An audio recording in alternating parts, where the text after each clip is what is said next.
Good evening, everyone. Good evening to the webinar, Freud and why war. Thank you for your patience for waiting.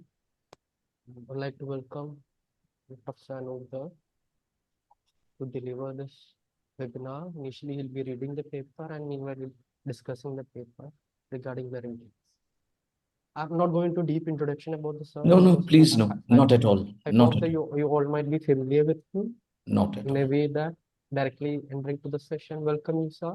Over to you. Yeah. You can see my slide, right? Yes, sir. Yes, sir. Yeah. Uh,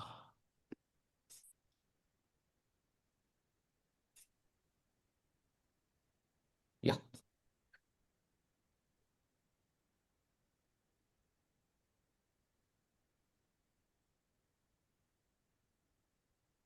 Let us start this discussion on why war um, by first, a kind of correction that we must uh, put up at the very beginning. Um, there can be many ways of looking at war. Um, and there can be an economic way, a political way, a geographical way, a historical way, a political economy way of looking at war. But Freud, and that is the discussion today, so I want to be very clear at the very beginning that this is not a political economy of war, which could be another discussion. And it would be a very interesting discussion, but that's a very different discussion. Um, so here we will open up the question of war from a psychoanalytic angle, and we will focus specifically on Freud's piece, Why War, which was also a response to the question Albert Einstein had asked Freud. Uh, I'll come to that. That how can we, you know, come out of war? How can we get rid of this menace of war? In different ways, it can be put up, and this question Freud tries to respond in his letter to Albert Einstein.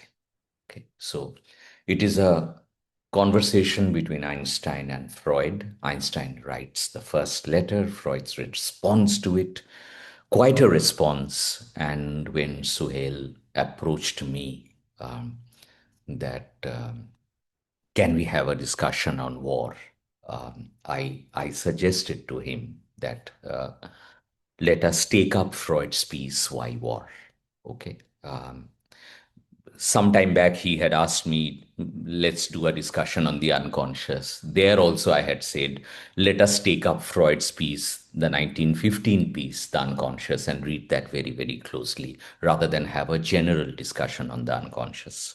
Okay, so my position has been consistent, Suhail, right? That I have always maintained, take a text, take a text of Freud or of Winnicott or of Melanie Klein or of Lacan and read that closely, and not do a general purpose reflection on war. So stick to the text, see what Freud is doing in that text. So it will be boring, please. Okay, it will be boring, but that is what perhaps one has to go through to actually tackle this question the way Freud tried to tackle the question. Okay, so let us start. I don't know, Suhail, how I'll admit people after this, because my slide will perhaps take up the space. Let us see. Let us hope it happens. If I make you host, then I cannot share the slide. That's my difficulty. So Let us start this discussion. Why war? As you can see, I hope you can see the uh, s- slide because the slide is visible, right? Huh? Yeah, yeah. So Einstein writes to Freud on the 30th of July, 1932, Dear Professor Freud. And the question he asks is very, very specific. Is there any way of delivering mankind? Excuse him for writing mankind. He should have written humankind from the menace of war.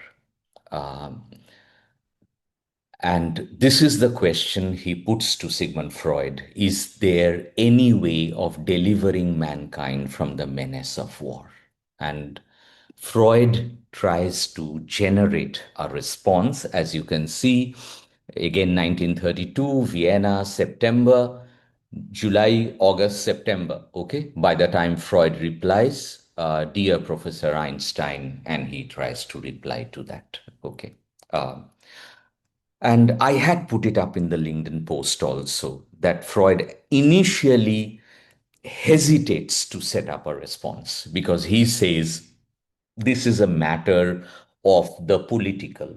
And what can I say? What can a physicist and, let me put it that way, a physiologist, what can a physicist and a physiologist, or what can a physicist and a psychologist, or what can a physicist and a psychoanalyst do about this question?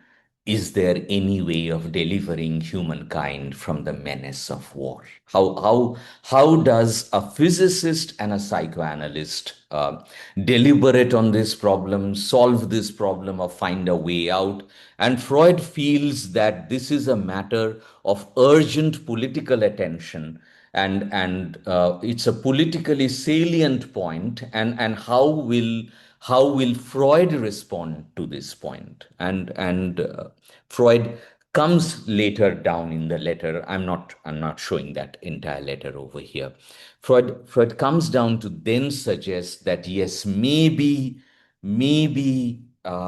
as fellow humans, as fellow citizens of the world, and fellow humans on the planet, we may be able to generate some response. Now, the important point over here, and let me come out of the slide share so that I can see you all also. The important point over here, we'll come back to the slide a little later. The important point over here that Freud makes, and it's a very specific point he generates over here.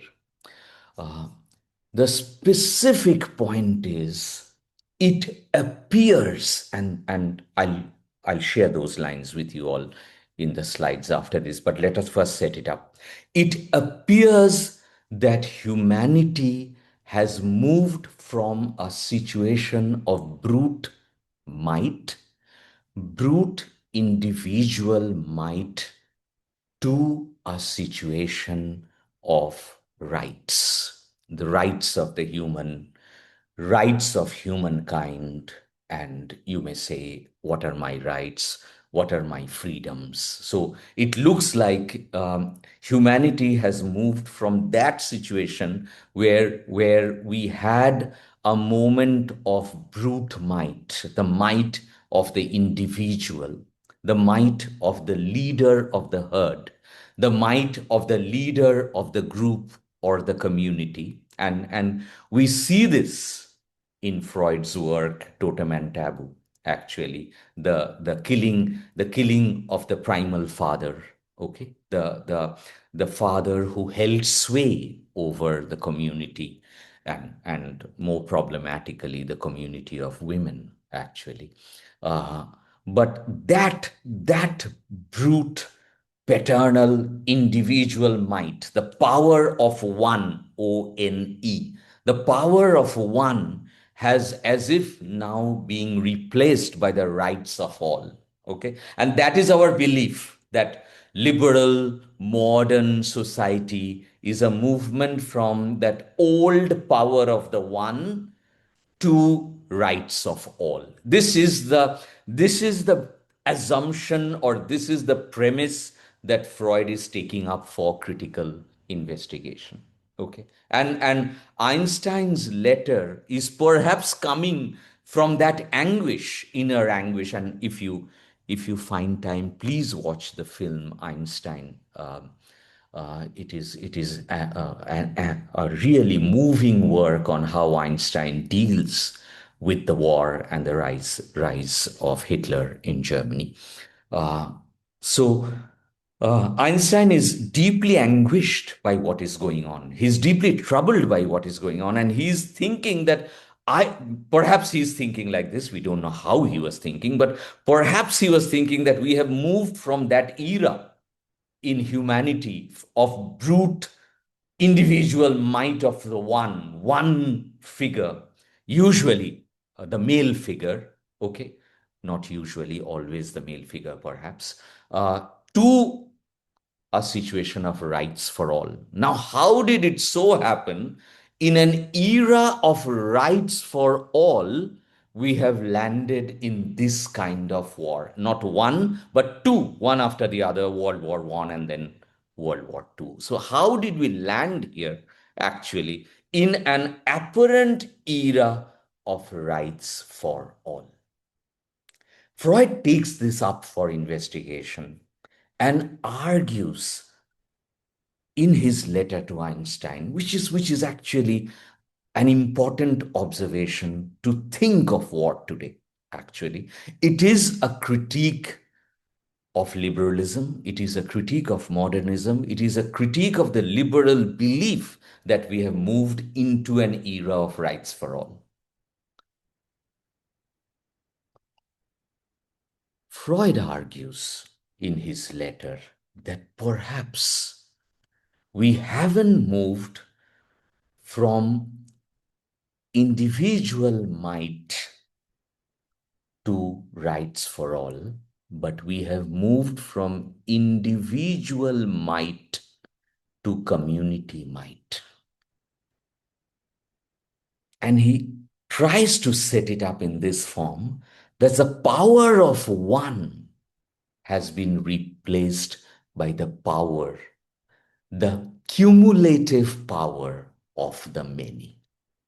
So you don't have one exceptionally powerful Gulliver, but there is a community of Gullivers who have taken over that power now. So we have not moved from might to right, but we have moved from, and I'm putting it very telegraphically now, we'll read Freud's excerpt after this.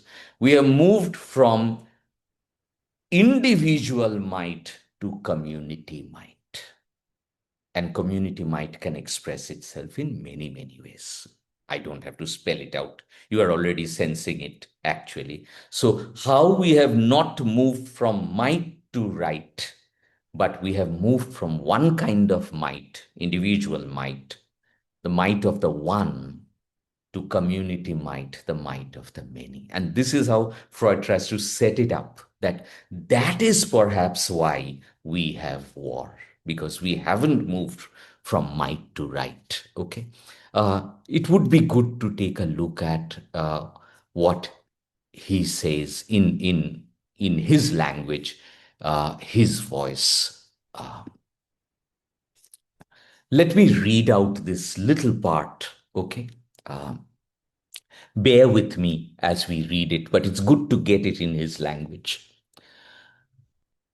Freud's reply to Einstein on war.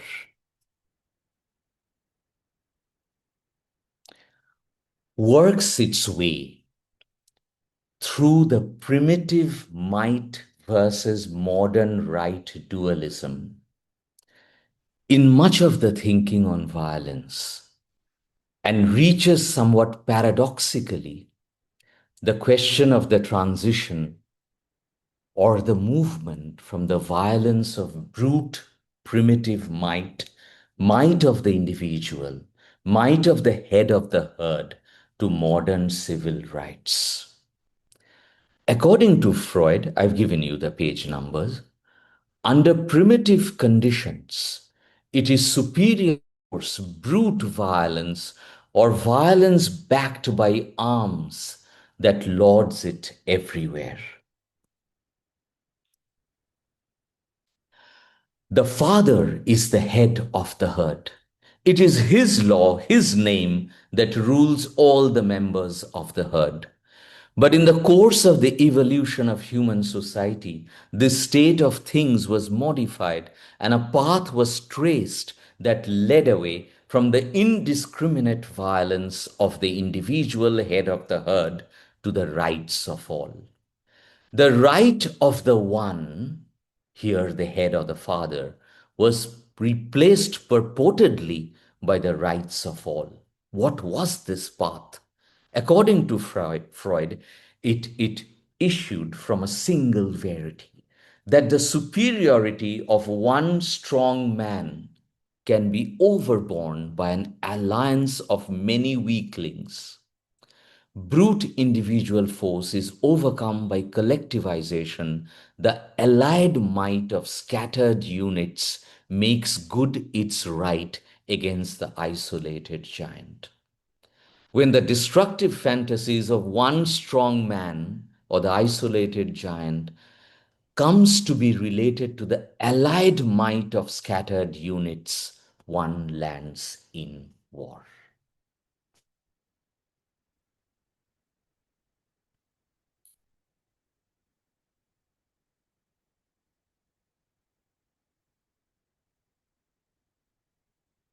So, this is how Freud was trying to set it up. I have shared it with you all in his own words, nearly. Okay. Uh, that he is trying to suggest it's an allied might, is his term, actually. It's an allied might that has taken over that old might. Uh, so Einstein needs to look at that allied might, is what he's trying to ask, is what he's trying to urge Einstein to think. That what is the nature of allied might in today's society? Okay, so this is one premise one.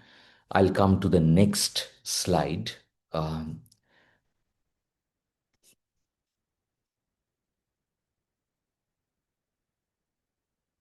Sorry, just a second. This one. Let's read just two slides. We have already done one, two more. Freud thus redefines right, not in terms of the binary might right, but as the allied might of a community. Right too is nothing else than violence, quick to attack whatever individual stands in its path, and it employs the self-same methods, follows like ends, with but one difference. It is the covert communal, not overt individual violence that now has its way. Freud adds that for the transition from crude violence of the head of the herd to community might, three psychological conditions must first be reached. This is page 205, condition 1, 2, 3, his words. Condition 1, the union of the people must be permanent and well organized. Condition 2, it must enact rules to meet the risk of possible revolts or resistance or critique or contradiction.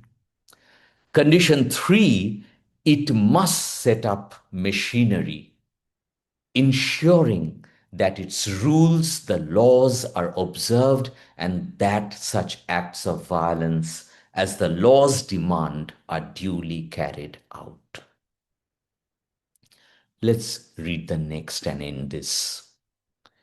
Freud thus argues that this recognition of a community of interests engenders in turn a psychology of unity and fraternal solidarity.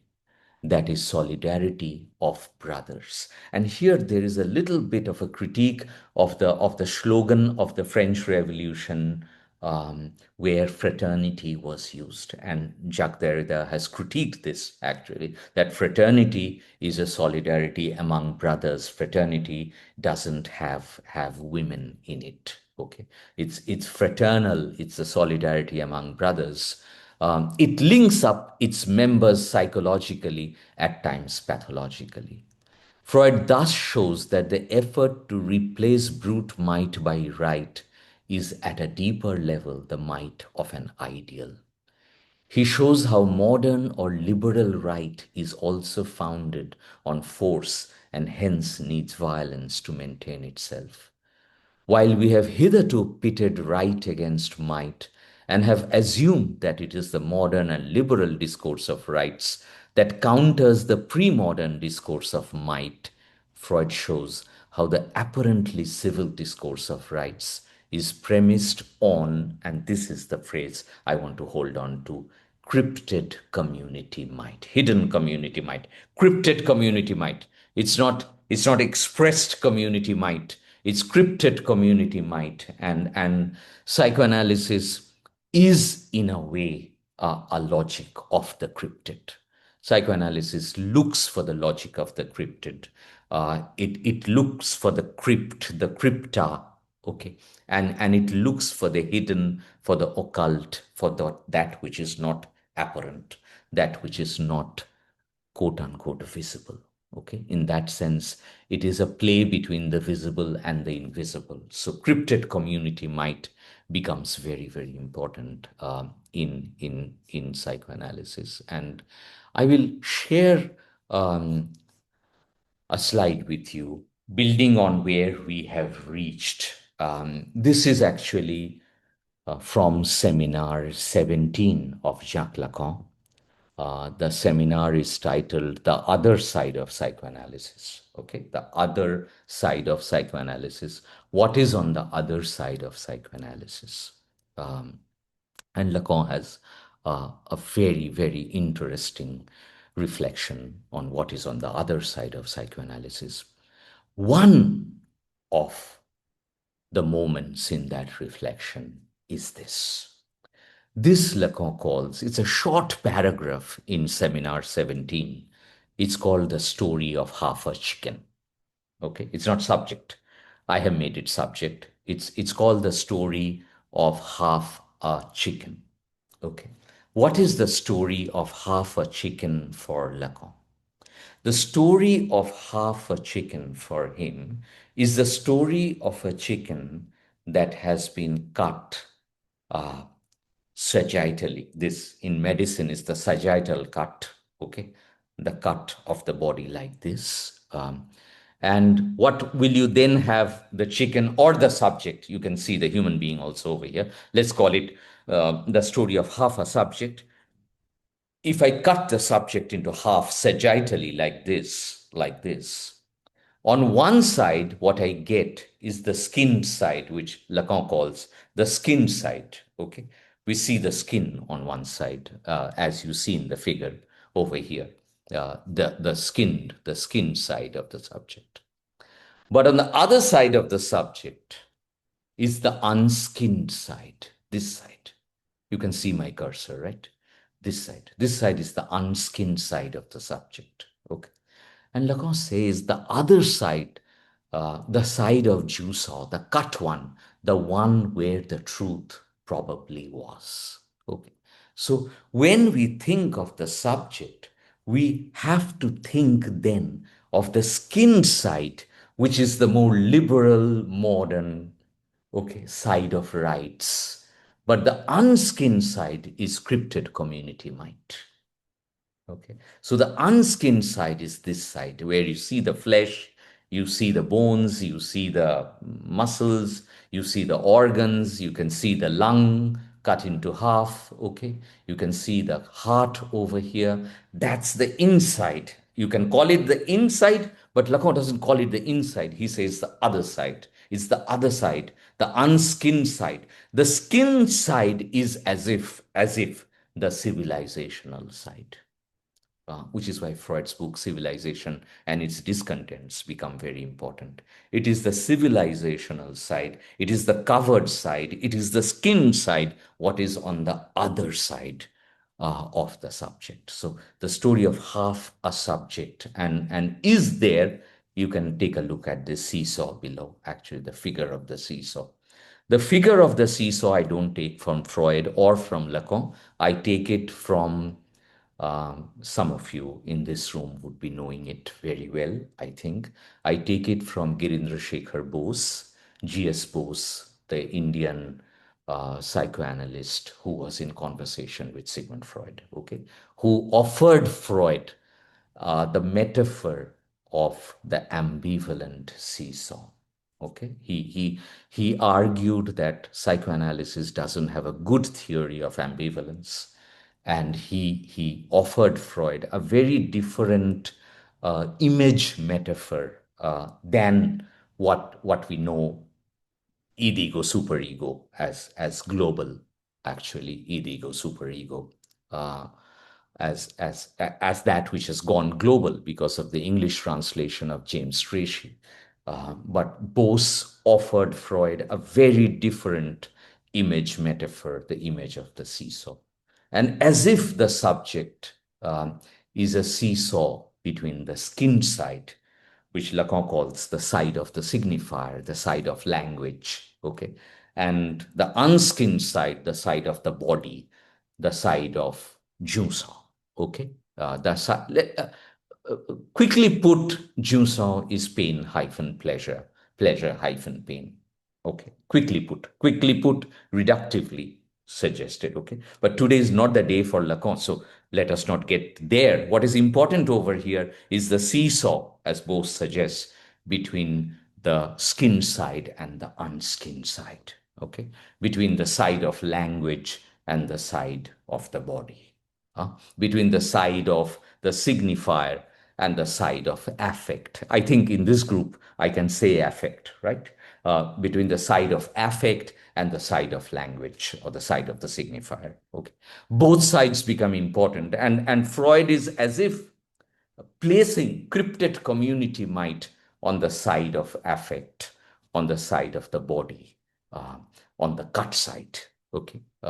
So Bose offers Freud in his exchange of letters and the books Bose had written and he had sent to Freud. Um, he had sent to Freud his first book called The Concept of Repression. That's not a book on repression, that's a book on the concept of repression. Okay. This image metaphor of the seesaw, as I've put up over there, as different from the id-ego superego structure. And this is just a footnote. Today is not the day for it. In Freud's writing, in the German original, there is no id-ego superego. It is only in the English translation by James Tracy that there is id-ego superego. Okay, so there is no need to take the id-ego superego as the final or the fundamental model of psychoanalysis. That's the English translation of Sigmund Freud. In the German original, um, today let us not get into that, but I could have shown you the German original and you would have seen there is no id-ego superego in the German original writing of Sigmund Freud. But that's a different discussion altogether. But the seesaw between the skinned and the unskinned side, the cryptid community might, as the unskinned side of modernity, of liberalism, of civilizational processes becomes very, very important. So this is it, actually. This is the piece that Freud goes through and tries to develop it. So he first suggests that we have not moved from, I think I can come out of the sharing for some time, that we have not moved from might to right, but we have moved from individual might to cryptid community might. So this part is his first part of the why war piece. The second part, the smaller part of the Why War piece is actually where he tries to share with Albert Einstein as far as he could see at that moment. Okay, that on the one hand, and he specifically speaks of two drives over there. I can show you that part if you want to take a look at it from the original piece. That he suggests to Albert Einstein that I would try to foreground uh, the work and the play of two drives, which is known to this group very, very well, eros and aggression. Okay, and he tries to suggest that the aggressive drive is constituent of the human condition, and it is a drive that will sometimes make its comeback. This happens on the left hand side of the piece, and then on the right hand side he moves on to say that very aggressive drive we have later theorized um, as the death drive, which is in Beyond the Pleasure Principle. So, and this is happening in 1932-33. Okay, so by that time, Beyond the Pleasure Principle has been written and published, actually. So he suggests thereafter. He first says eros and aggression, and then says the dialectic or the play, or you may put it as the seesaw, the ambivalence, the ambivalent seesaw between the life drive and the death drive. So he moves to the right hand page and then replaces kind of the aggressive drive with the death drive. But he tries to share with Einstein, and actually ends the letter saying, I hope I have not disappointed you, actually.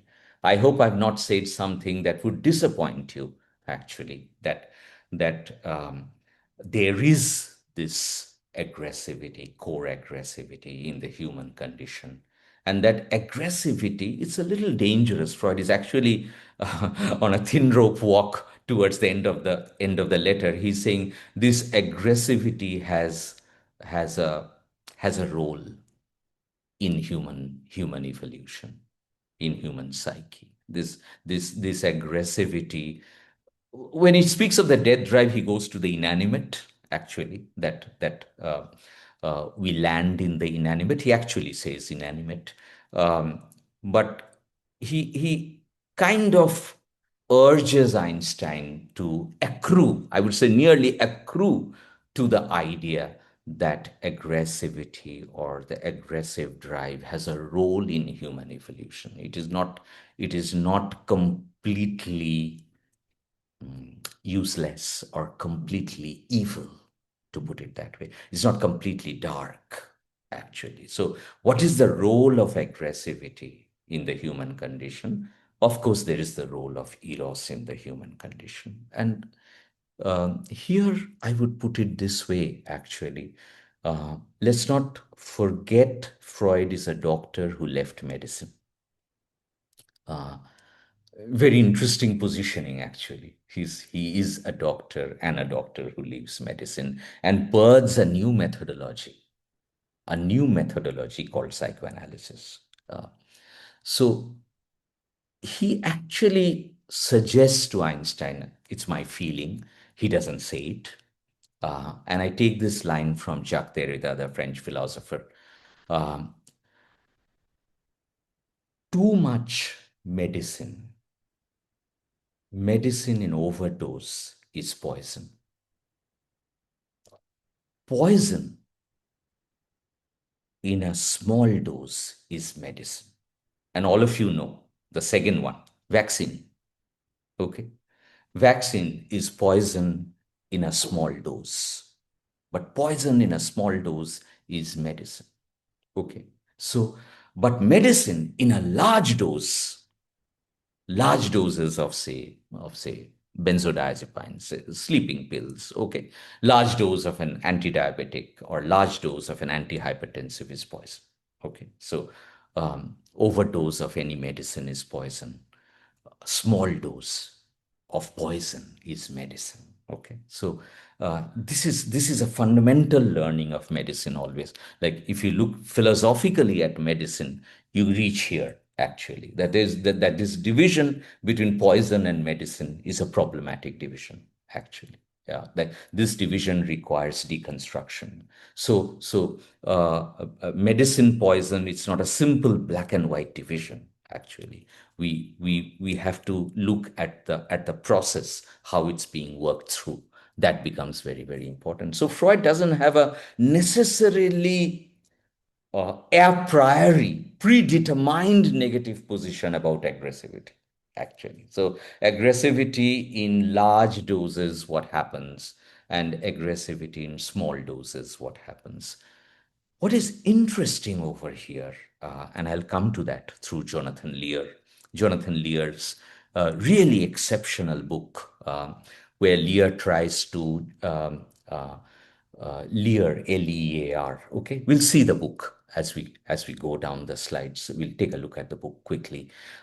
Jonathan Lear actually argues that Freud is not a philosopher of only the conflictual. Freud is not just a philosopher of the negative. Freud is not just a philosopher of splitting or of the barred subject or of loss or of lack or of trauma. Freud is also a philosopher of love. Okay. Now, whether we accept it or not is another discussion altogether. That's not for today. But Lear says Freud is a philosopher of love, but Freud is not a simple philosopher of love, which is correct, I would say, actually. That Freud actually Freud would argue, if you actually put him to a discussion on love, that love is intimate, love is tender,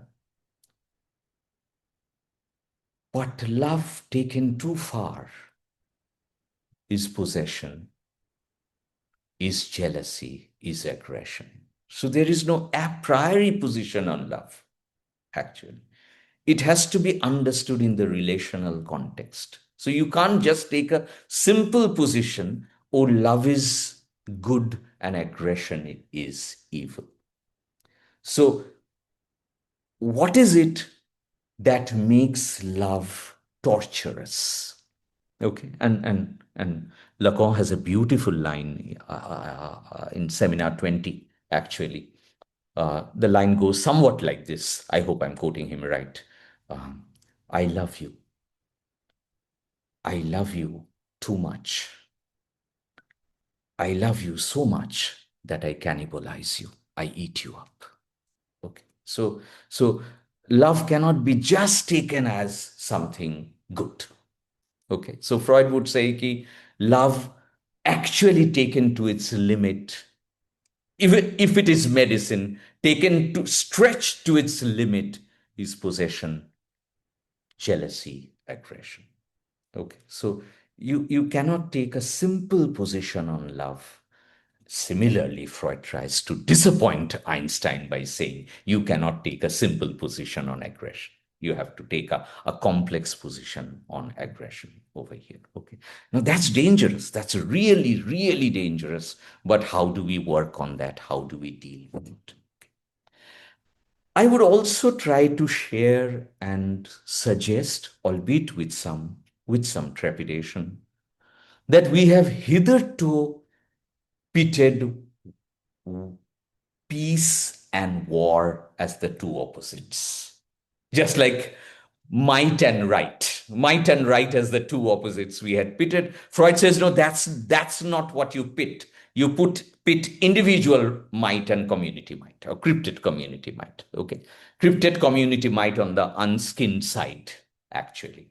But similarly, it's not war and peace. I think that's the title of the Tolstoy book, right? War and Peace, if I'm not wrong. Huh? So, and I think we have always thought the distinction is between war and peace. Okay, but what Freud does over here, I feel, I'm just feeling he does it in this letter, in this actually very short letter, not a long letter also, a few pages just. In this short letter, what Freud does is perhaps pit war and love as with each other. Okay. He says two things over there: that we need an international body like League of Nations to contain war. And on the other hand, he says it could be eros or love or the life force that could open up space for a position beyond war. So he doesn't suggest peace as the other of war. He suggests love as the other of war. Okay, so what is that? How would we reach there? Is another question that we will have to need to deal with. Okay, come back to the slides. Um,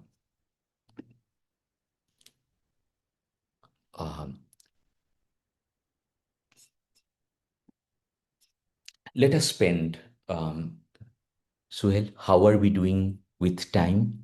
It's 7:50, right? I can go on for 10 more minutes. Huh? Yes, sir, please, sir, please, please ask him. Okay. So Suhail has a very interesting group. I hope you all saw it. It's called Free Association. And it is on behalf of that group he had suggested to me that let us discuss war. And I had said, let us discuss why war of Sigmund Freud. I had made it more specific, not war.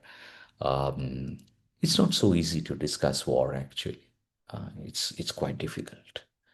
Um, and I think their group, their organization, Free Association, that is doing these webinars is a very interesting group. So I just wanted to share with you about the group Suhail and his friends run, and they call it Suhail, right? Free Association. They call it Free Association.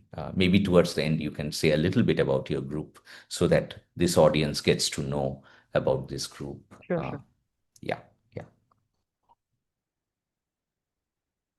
Um, so this is a book actually by Jonathan Lear, Love and Its Place in Nature.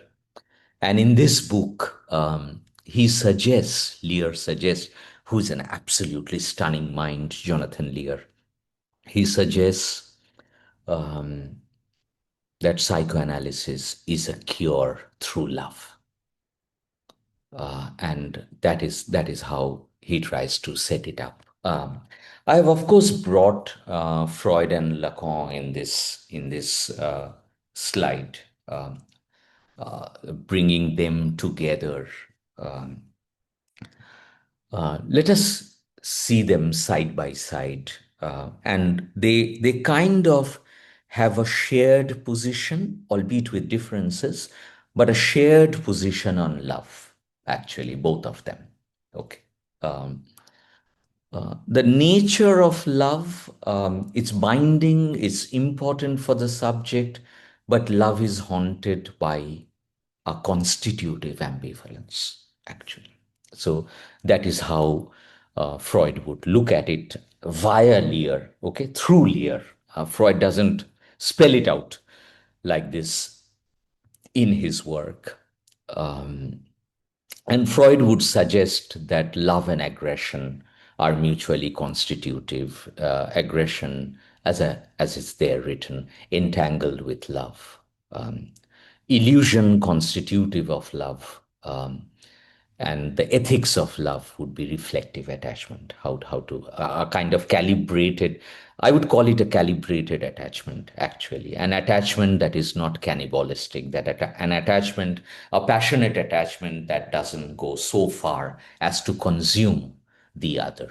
Okay, how to not consume or eat up the other, actually, is a very, very important question in love. So we cannot take love as given, as simple, actually. So Freud problematizes love, okay, puts in a constitutive ambivalence into love, aggression, love, entanglements, the aspect of illusion in love, a necessary illusion, perhaps, and the ethics of love in calibrated reflective attachment. Also, in love, one question comes as a seesaw, as a kind of a twin, as a kind of a twin. Am I lovable? Do you love me? Okay. There's always a tension between these two questions. Do you love me enough? Am I lovable enough? Both has an enough, actually. Do you love me enough? Am I lovable enough? So love requires more work. Lacan actually is a very complex take on love. That is seminar 20. Specifically, seminar 20 is titled The Limits of Love and Knowledge. The Limits of Love and Knowledge. That is how seminar 20 is titled. For Lacan, love is structured by lack. He has a very, very difficult but evocative phrase on love. Um, the evocative phrase is this. We all think in love, we give the other what we have. Okay, so on 14th February, on Valentine's Day, we give the other a diamond ring. Okay, so we give the other what we have. Lacan has a very, very different, maybe a controversial position on love. He argues that we give the other in love what we do not have. Okay.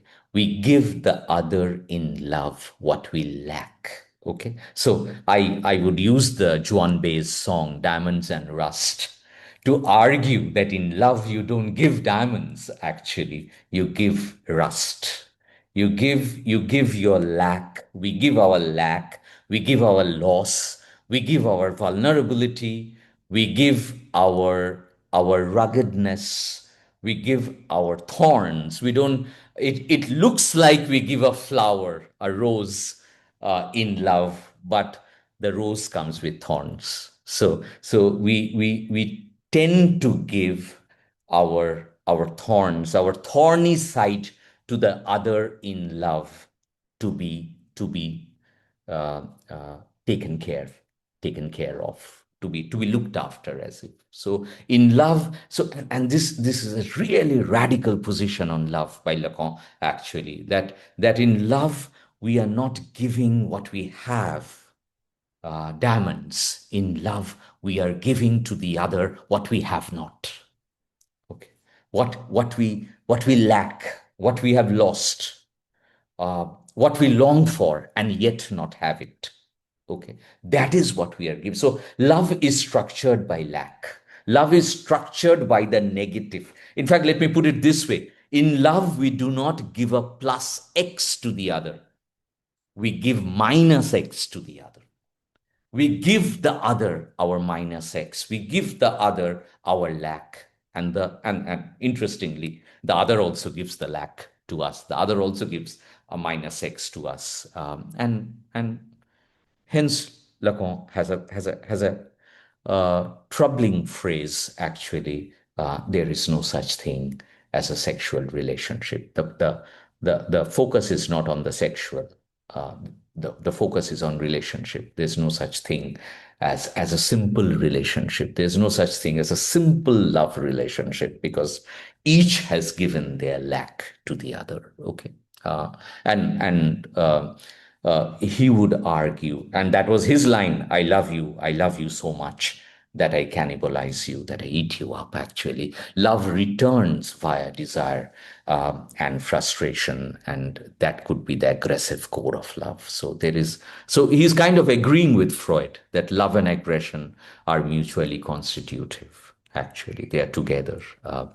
They're like Siamese twins, actually, and there is a fundamental misrecognition. Let me put it this way quickly, not go deep into it. When we look at ourselves in the mirror, we do not see ourselves. We see a laterally inverted image of ourselves. Okay, so it's not that we see ourselves in a mirror. We don't see ourselves in a mirror. We see an inverted, a laterally inverted image of ourselves in the mirror. So as you can see, both Freud and Lacan, these philosophers, are constantly alerting us to the impossible, to the limits of what we get to see, or to the limits of self, to the limits of the subject, to the limits of identity, to the limits of knowledge, and to the limits of love as well. That's the subtitle of Seminar 20, The Limits of Love and Knowledge. And the ethics of love would be giving without possession, but that's not an easy moment. I'll end paradoxically with a thinker um, who is kind of a contemporary of Freud, actually. Sati, Suttie. Okay, Sati. Uh, Somebody who I think his years will be 1889 to 1935. I may be wrong by a year or two here and there, but around 1889, 90 to 1935. So kind of Freud's contemporary. Okay, Freud's younger to Freud, but contemporary.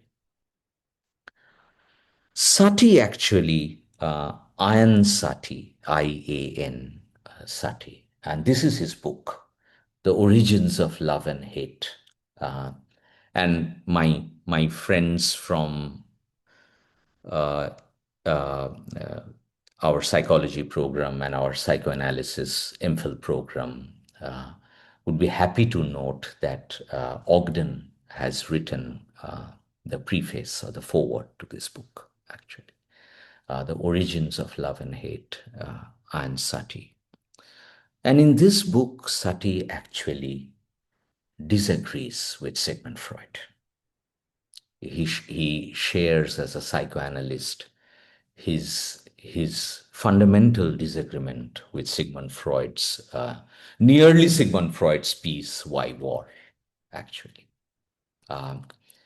While Sigmund Freud sees human nature, and it comes towards the end of the piece. I've already shared it, the conflict between eros and aggression, or eros and thanatos, and the conflictual nature of the human subject, or the split nature of the human subject. Sati actually foregrounds a fundamentally relational human subject, a fundamentally relational subjects. And for him, aggression is not an innate drive. For him, aggression is a reaction to frustrated love. So, love is his ground, and he's building on love, not on aggression. And we don't have to agree with him. We don't have to get into right and wrong. What is important is that it's a very different way of setting up psychoanalysis. And I actually now feel psychoanalysis was set up in many ways, actually, in early 20th century. It was set up by Freud in a certain way. Give me 1 minute on this. It was set up by Jung in a very different way. It was set up by Adler in a different way. It was set up by Ferenczi in a different way. It was set up by Karen Horney in a different way. And the names we don't take over here are, it was set up by Girindra Shekhar Bose in a very different way. It was set up by Sati in a very different way. It was set up by a woman analyst we don't read, actually.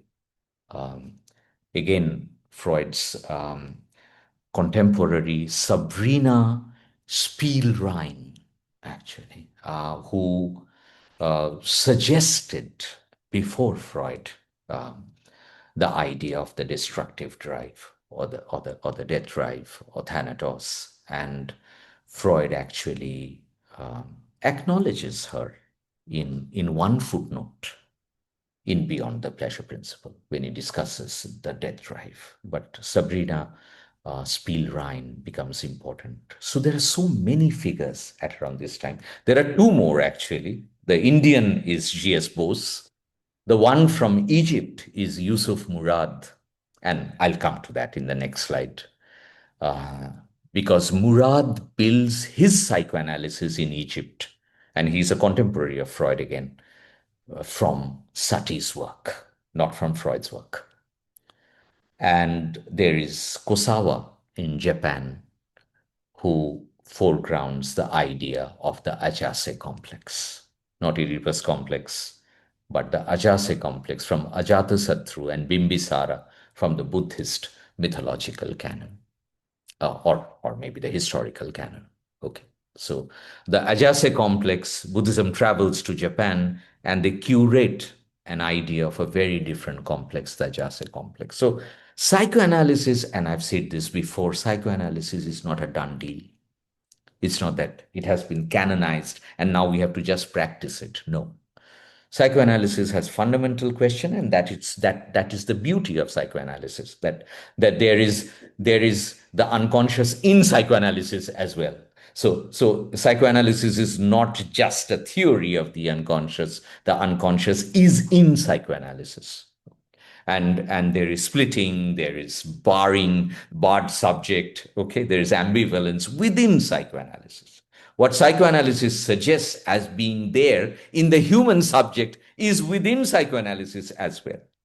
It is within Freud, it is within Jung, it is within Yusuf Murad, it is within Girindra Shekhar Bose. So it is important to look at the unconscious of psychoanalysis and not see psychoanalysis as a done deal. And if the unconscious is a known unknown, then there is the play or the work of the known unknown in psychoanalysis also. Uh, uh, uh, uh, by default, if psychoanalysis is about our unconscious, there is an unconscious of psychoanalysis. So, in that sense, um, Sati opened up a space where he was using love as the building block and trying to see aggression as frustrated love, uh, uh, and see it very, very differently. And war for him then will not be the expression of the death drive. It will be a breakdown of social bonds, breakdown of relational bonds. So, relational axis would be very important over here. The cure will not be only through sublimation, law, or culture, or the League of Nations, okay?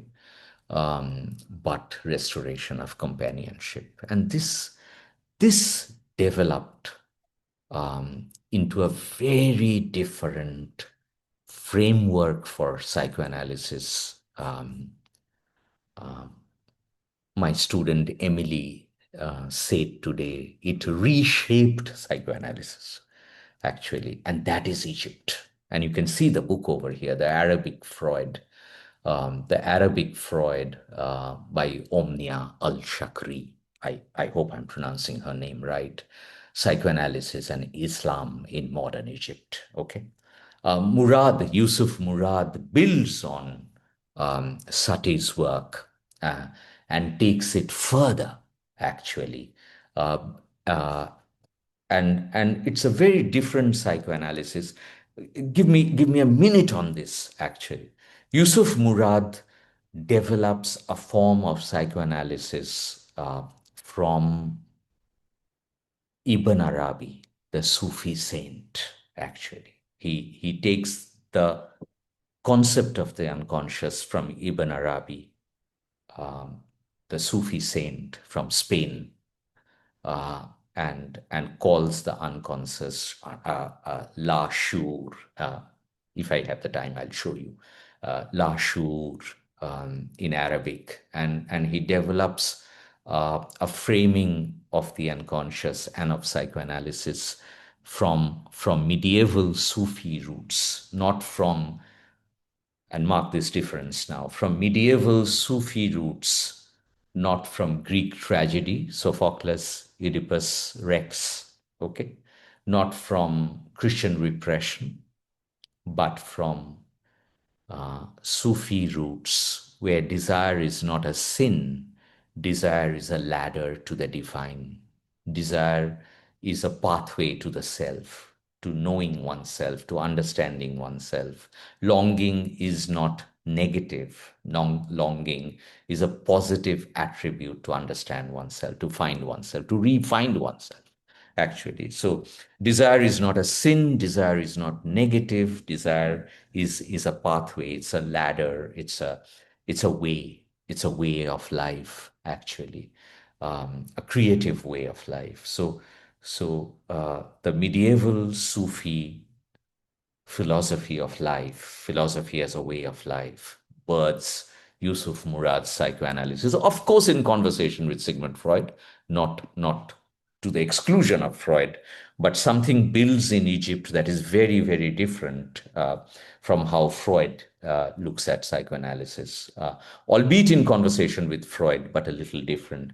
Similarly, Girindra Shekhar Bose develops a form of psychoanalysis in India from largely bhakti, the bhakti and the bhakti canon in India. Uh, uh, Kusawa in Japan from the Buddhist canon, from the Buddhist mythopoetic texts in Japan. They're developing very, very differently. And in Why War, Yusuf Murad and Sati and later Jonathan Lear all become very important in their rewriting of Freud, actually. So we have seen Sati already, the focus on companionship, relationship, aggression as a result of frustrated love, neurosis coming from interpersonal rupture, and the aim is to restore relational bonds. Murat takes it a little further and argues that uh, the subject is fundamentally integrative, and there is a unity in the subject rather than a splitting in the subject only. The subject is not only split, divided, but as in Lacan and Freud, the subject is also united. The subject is also harmonious somewhere. The subject, the subject is also integrated somewhere. So social and cultural embeddedness, um, aggression comes from distorted social and colonial relationships. Um, Neurosis has to be historicized. One has to look at the political rupture, and the aim is to rebuild cultural psychic worlds, actually. So Murad opens up a very, very different psychoanalysis, building on his rewriting of the unconscious as La Shur from Ibn Arabi, the Spanish Sufi saint. Where does this take us, actually?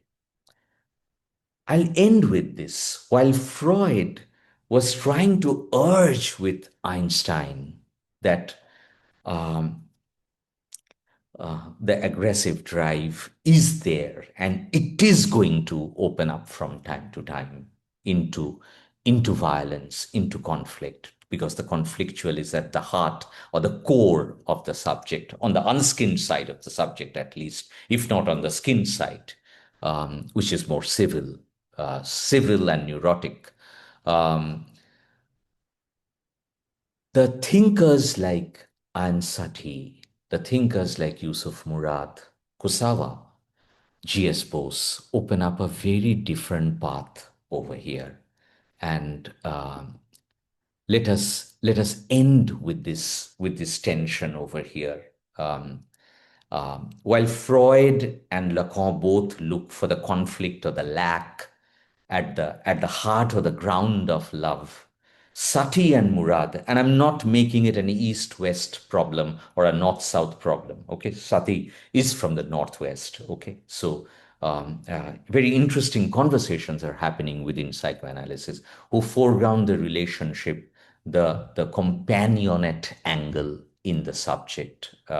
Aggression is not intrinsic; it's reactive. It's a product. Uh, Illusion in Freud and Lacan is a structural necessity. In Sati and Murad, it's a distortion. It's repairable. It can be resuscitated. Okay, so you can recover something. Social world always unstable, always haunted by the discontents of civilization.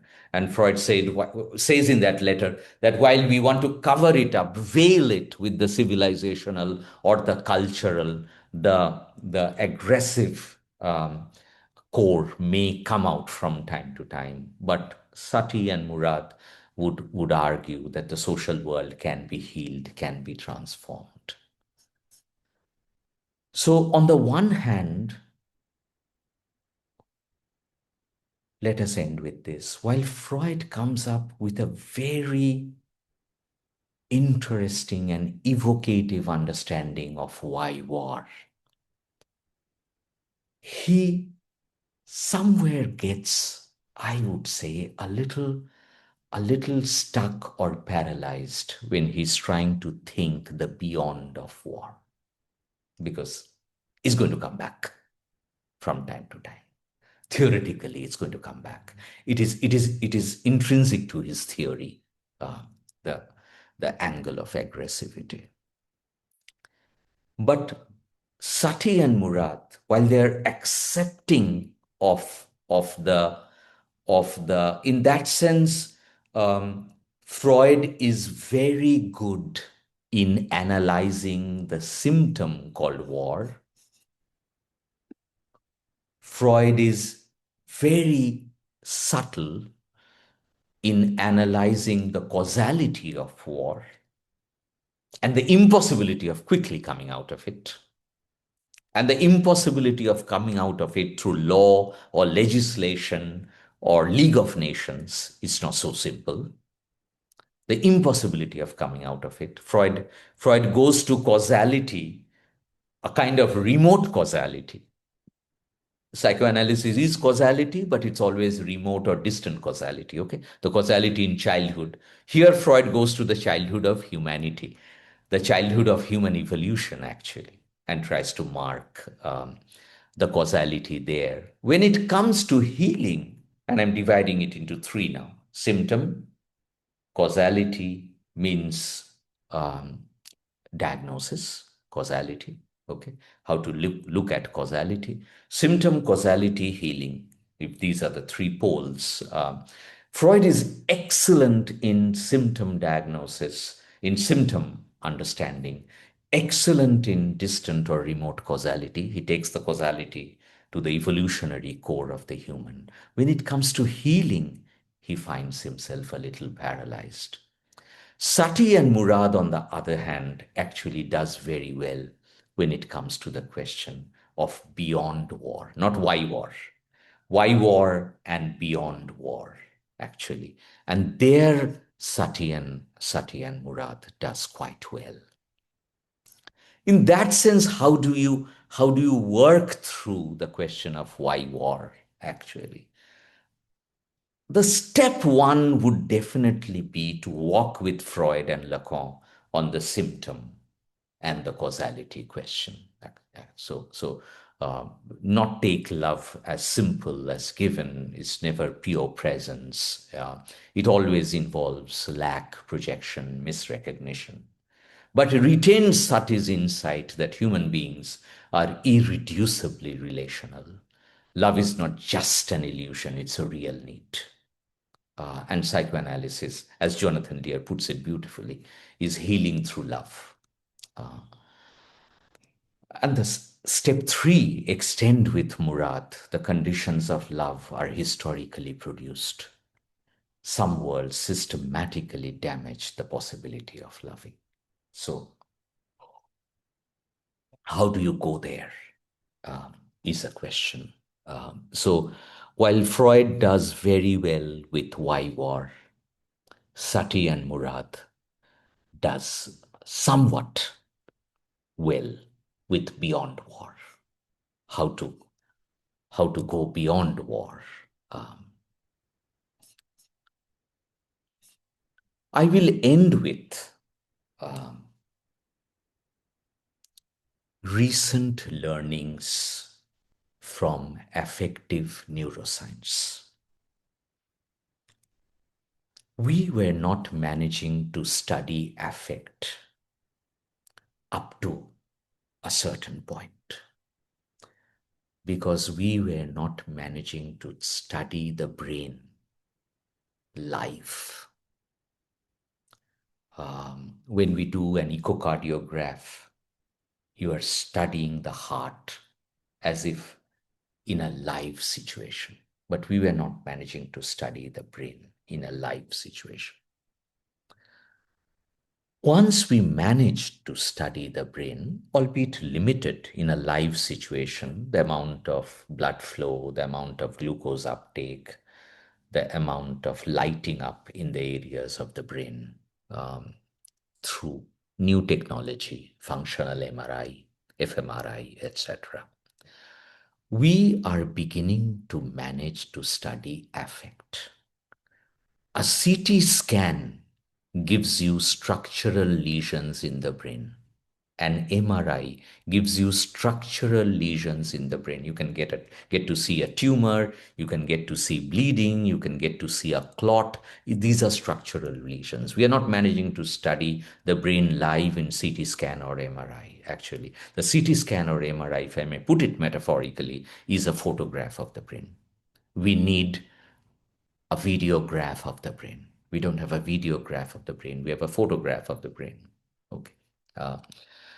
Now new technologies are allowing us to have some videograph of the brain. Very, very limited. Very, very limited, actually.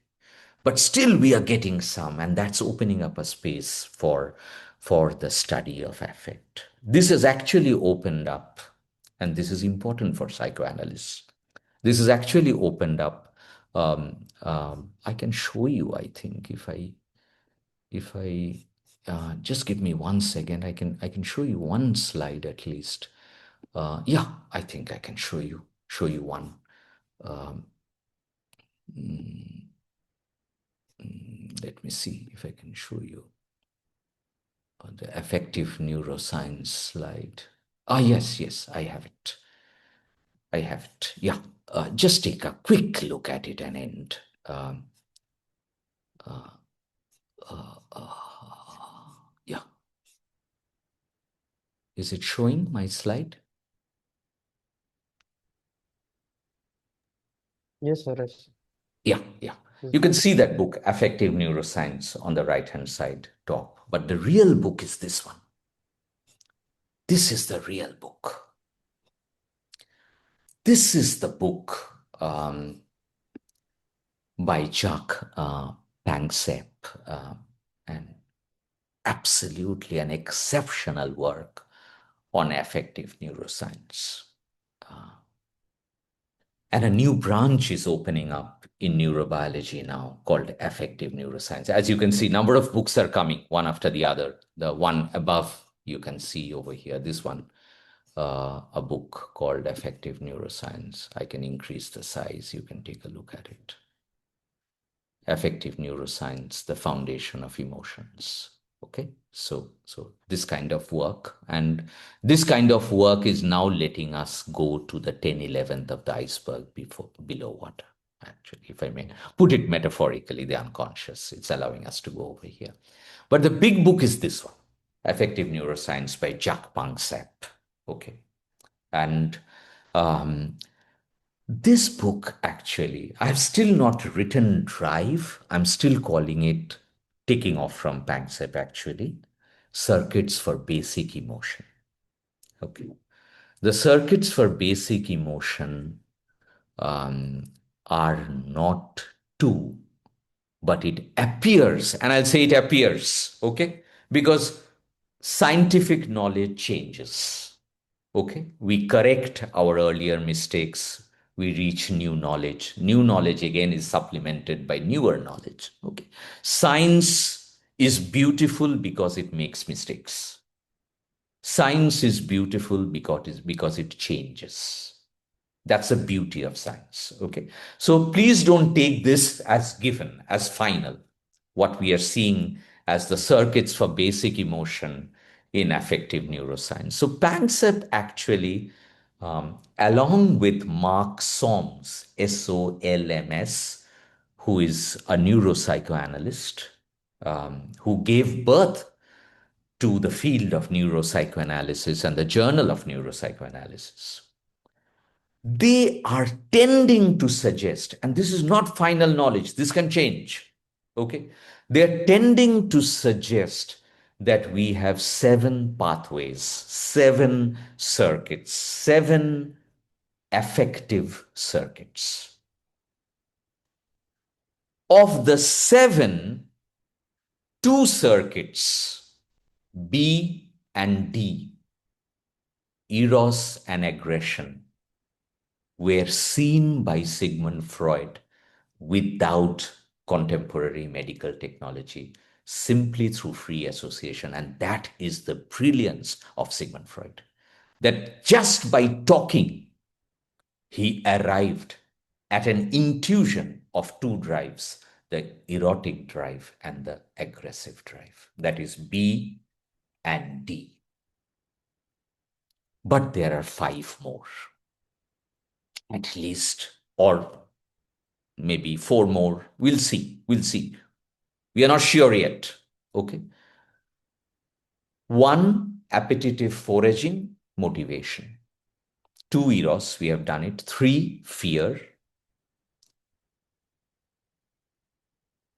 D, aggression, we have already done it. E is very important, nurture and care. Is nurture and care an innate circuit of affect in the human being, in the animal world as well? These are circuits we share with the animal world. We share with crocodile, we share with rats, we share with rabbits, we share with the snake. F, the number 6, separation distress. A child, if she loses the hand of the mother in a fair or a crowded place, would go into separation distress. Panic attacks, right? Anxiety attacks.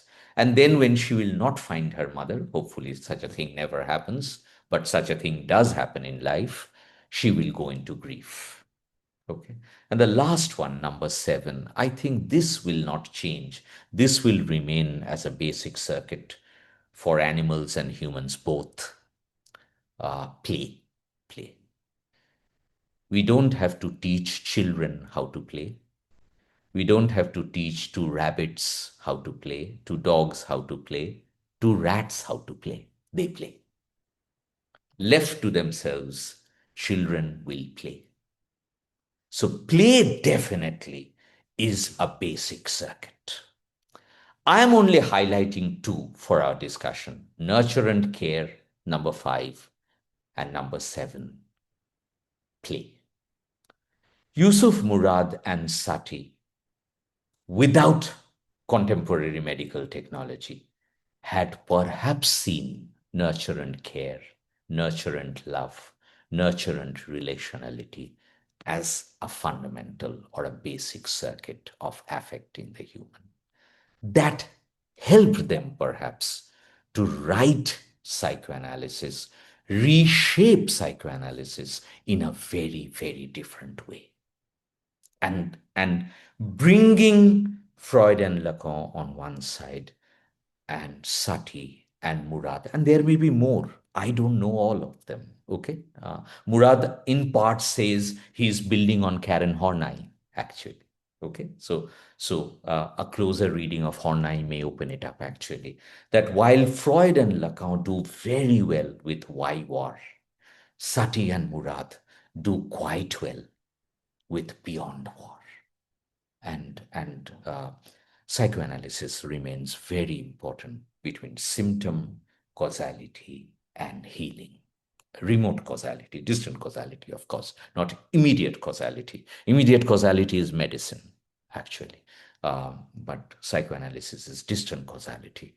But a conversation, and which Sudhir Kakkar calls global psychoanalysis. He actually questions universal psychoanalysis and replaces universal psychoanalysis with global psychoanalysis.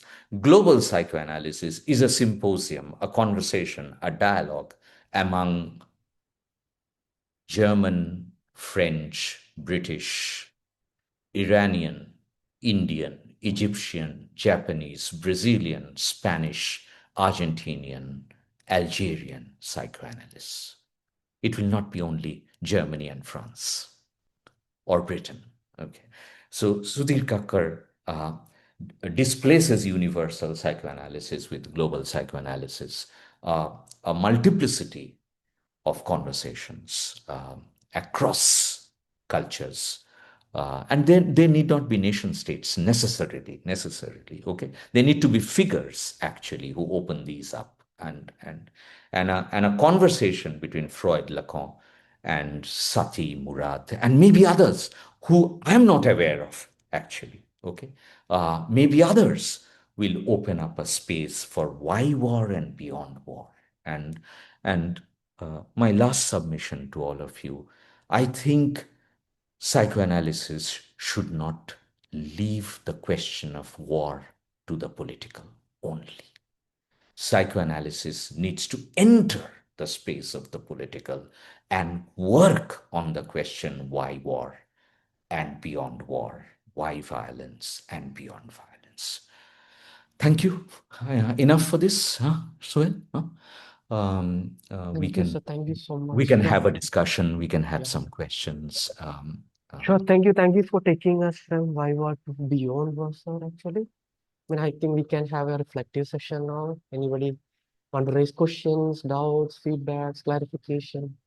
Are welcome. Please unmute yourself and feel free to ask.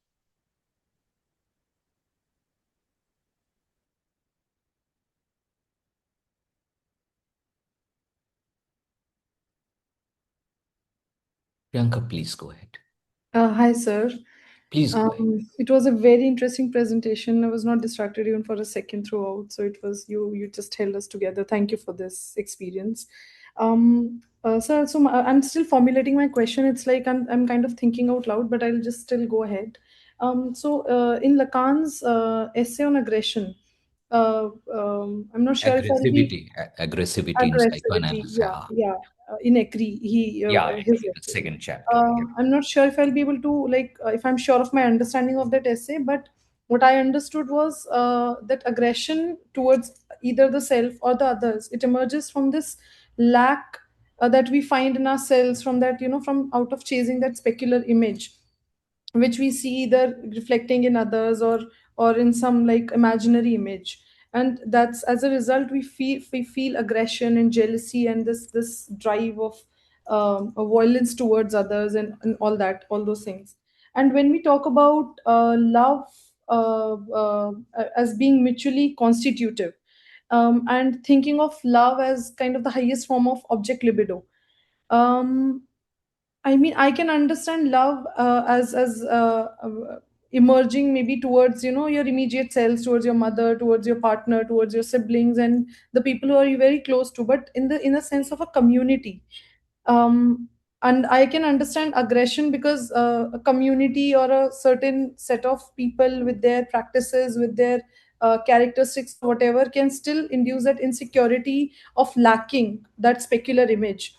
So I'm trying to I'm struggling with how one can think of love in a community setup, and thinking of love as a maybe a possible solution or an answer to the question of war or to the question of aggression, particularly in a community setup, because when you're talking of war, community of course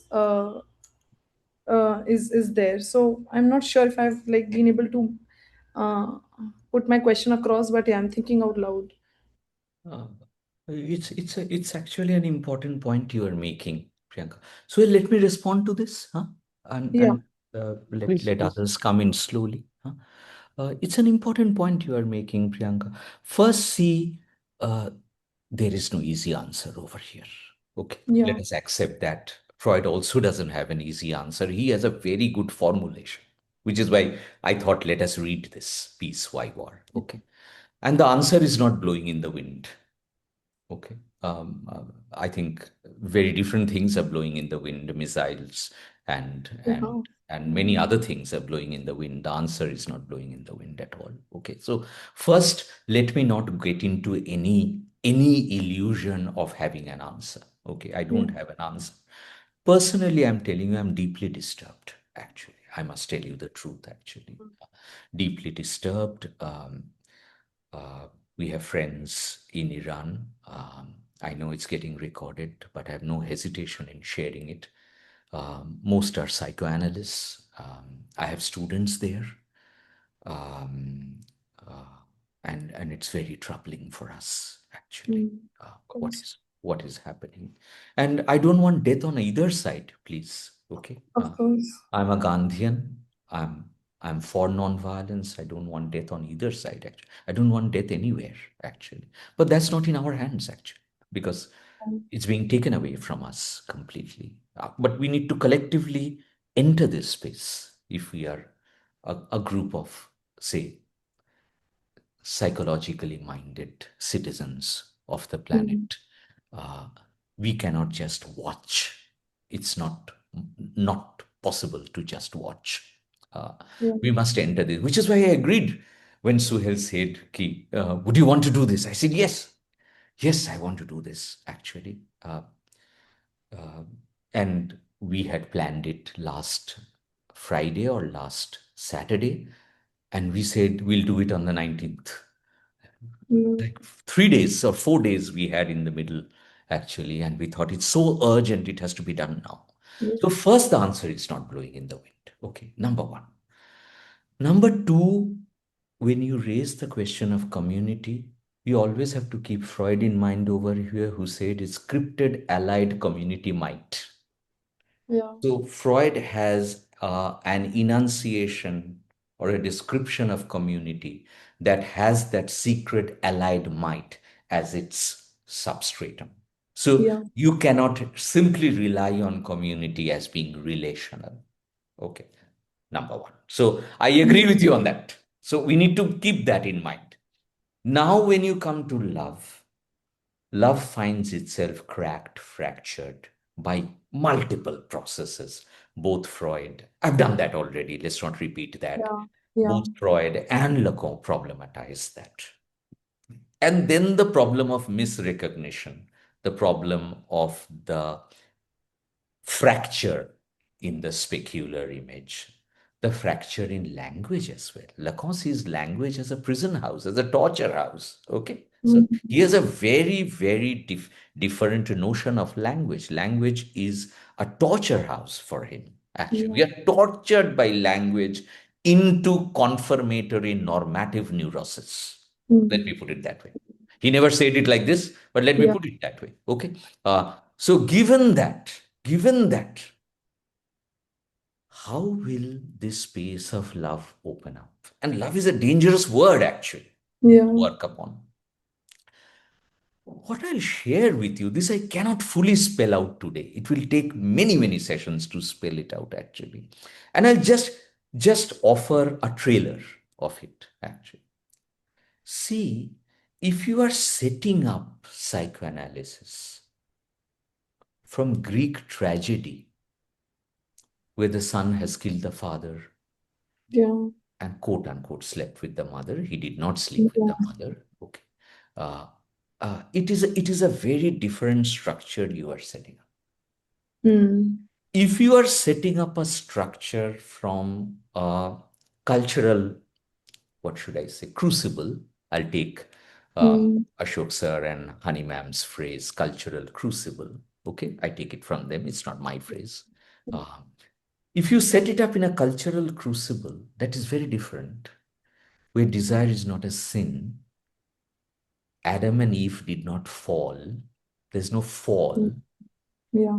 I'm trying to write a book on love for 4 years now and not managing to finish it.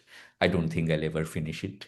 But one chapter in that book is, why do we fall in love? Why do Mm. we not rise in love? Yeah. Why do you always say fall? Where has this term fall come from? In Yeah. love. Okay. Physics. Are there quote unquote cultural Christian roots over here that we see love as falling in? Why are you falling in love? What is there to fall in love? Okay. We could have said, I'm flying in love, Yeah. but we always say we are falling in love. Vulnerability. Yes, yes, Srinjoy. Yeah. Sorry, sir. No, no, please go ahead. Please go ahead. It's a conversation. Yeah, please. Uh, so when we say fall in love, is it I mean, can be, like maybe falling from one's own ego, where the ego is getting completely displaced. That's one way of looking at it. That's one way of looking at it. But That I is somehow, somehow self-decimated I at that time, where you're surrendering as if a little bit. There is a surrender of the self. But you will see this actually in a interesting way in another cultural crucible, actually, where love is a surrender, actually. Love is not a sin, it's a surrender. What you are saying, Shri. Please call me Anup, huh? Don't call me sir. Please, please, please, please. No, sir, ma'am. Just call me Anup. So, given that, there could be cultural crucible. And that's why I invoked the Sufi path in Yusuf Murad's building of psychoanalysis. Okay. Where is the Sufi path over here? Desire is not a sin. You don't fall in love, you fly in love. And you see your relationship with the divine, the impossible love for the divine, as a kind of a ground to experience love. So in this kind of cultural crucible, where the parameters, the calipers, the paradigms are very different, you will have a very different relationship with self, not with, between self and other. See, Priyanka, since you have got into Lacanian psychoanalysis, in one line, Lacanian psychoanalysis is about a certain relationship between self and other, marked Mm. by a theory of lack. And then Yeah. you can go on. Okay. Now, in the Sufi or the Bhakti tradition,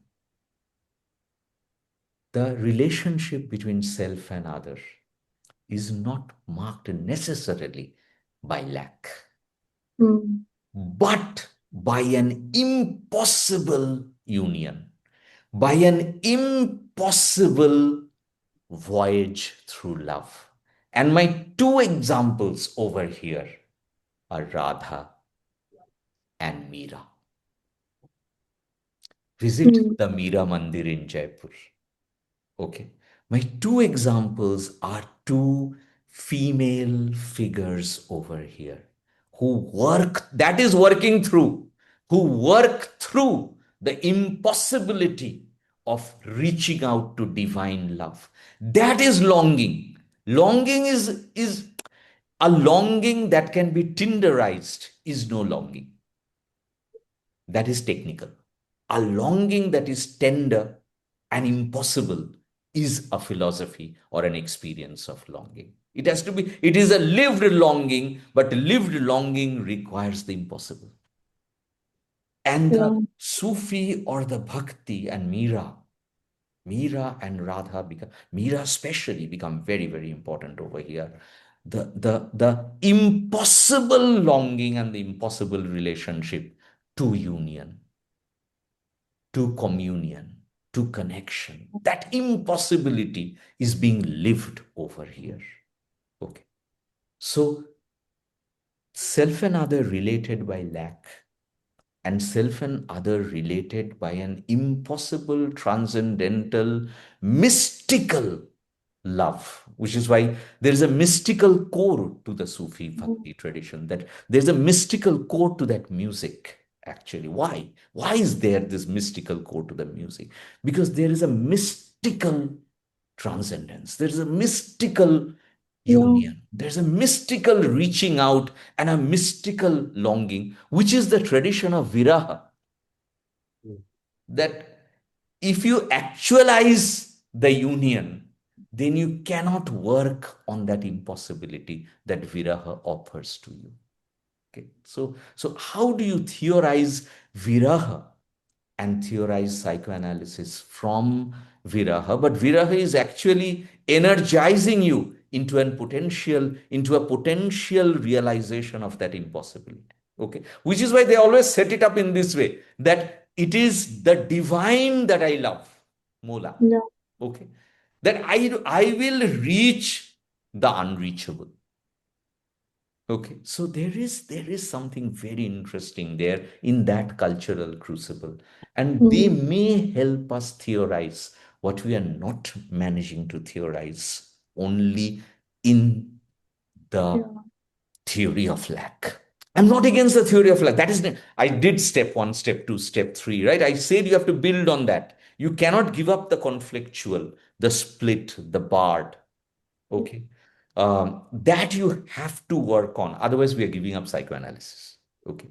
Mm. But at the same time, at the healing pool, this impossible yearning, it's a yearning, right? Yeah. This impossible yearning to healing love, healing union, okay, which I can only musically transcend, as if it is the infinity of music that will take me there.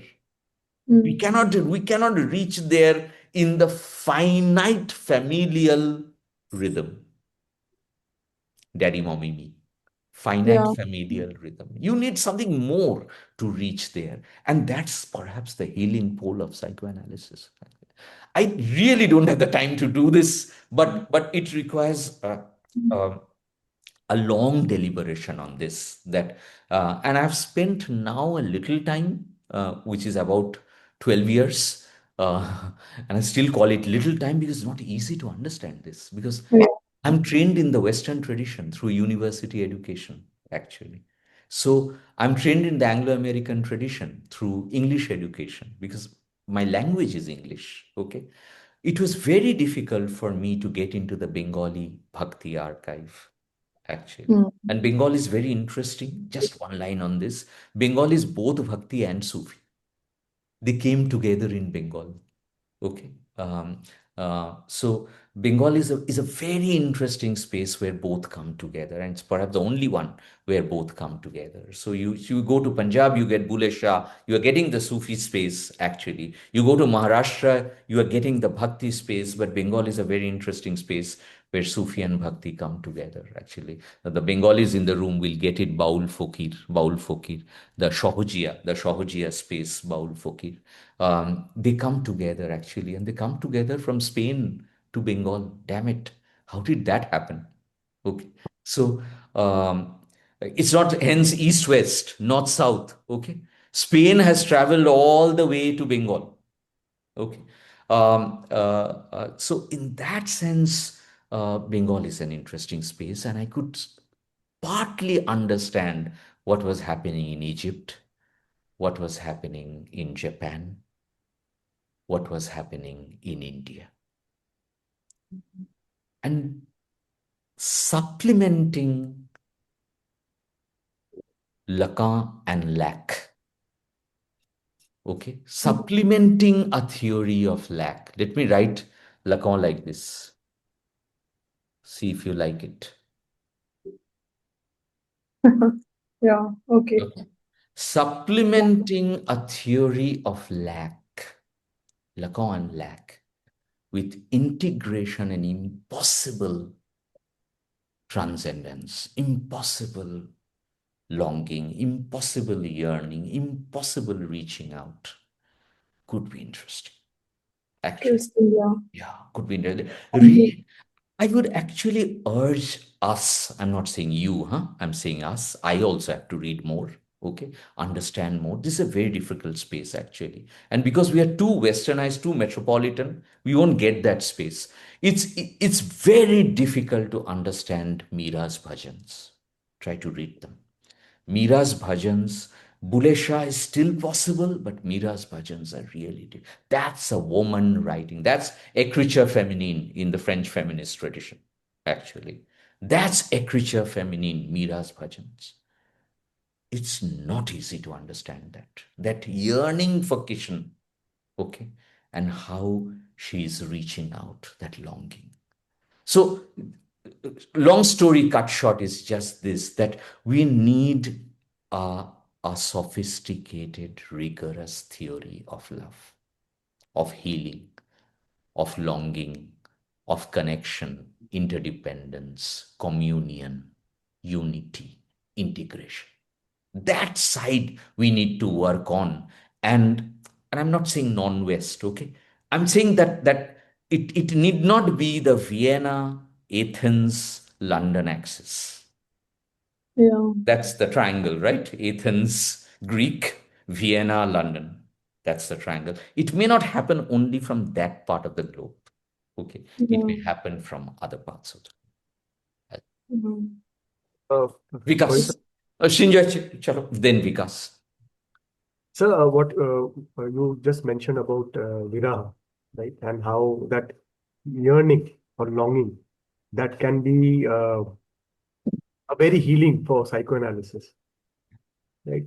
But sir, I mean, sir, I might be wrong in this, but for that, sir, somehow, the idea of self needs to be foregone, which is to certain contradiction to the psychoanalysis, because there is this self which is very prominent.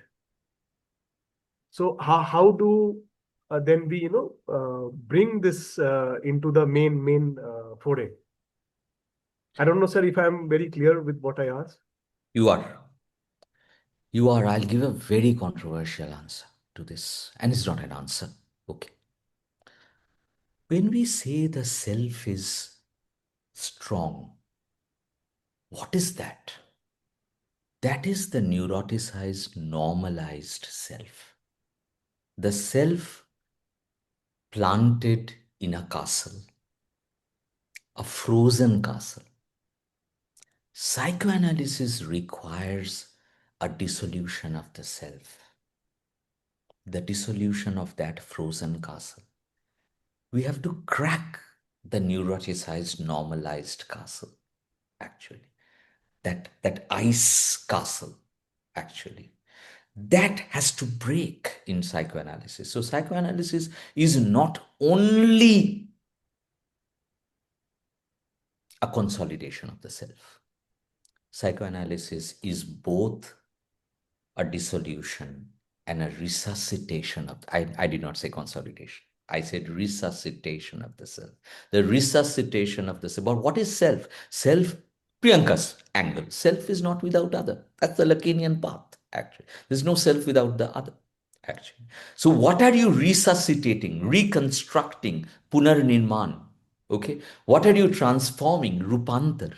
Okay. You are actually transforming the hyphens, the relational hyphens, actually. So you have a certain self ossidified, solidified in victimhood, say, for example. Okay, I was not loved enough. And then you bring the self to the mirror of being, you bring the self to a mirror. And in the mirror, the self sees the wrinkles, the cracks, the dark circles. The self sees the self because the self never sees the self. The self only accuses the other. Okay, the self transfers the accusation to the other. So the self in the analytic session comes to experience, perhaps for the first time, a mirror, what I'm calling a mirror of being.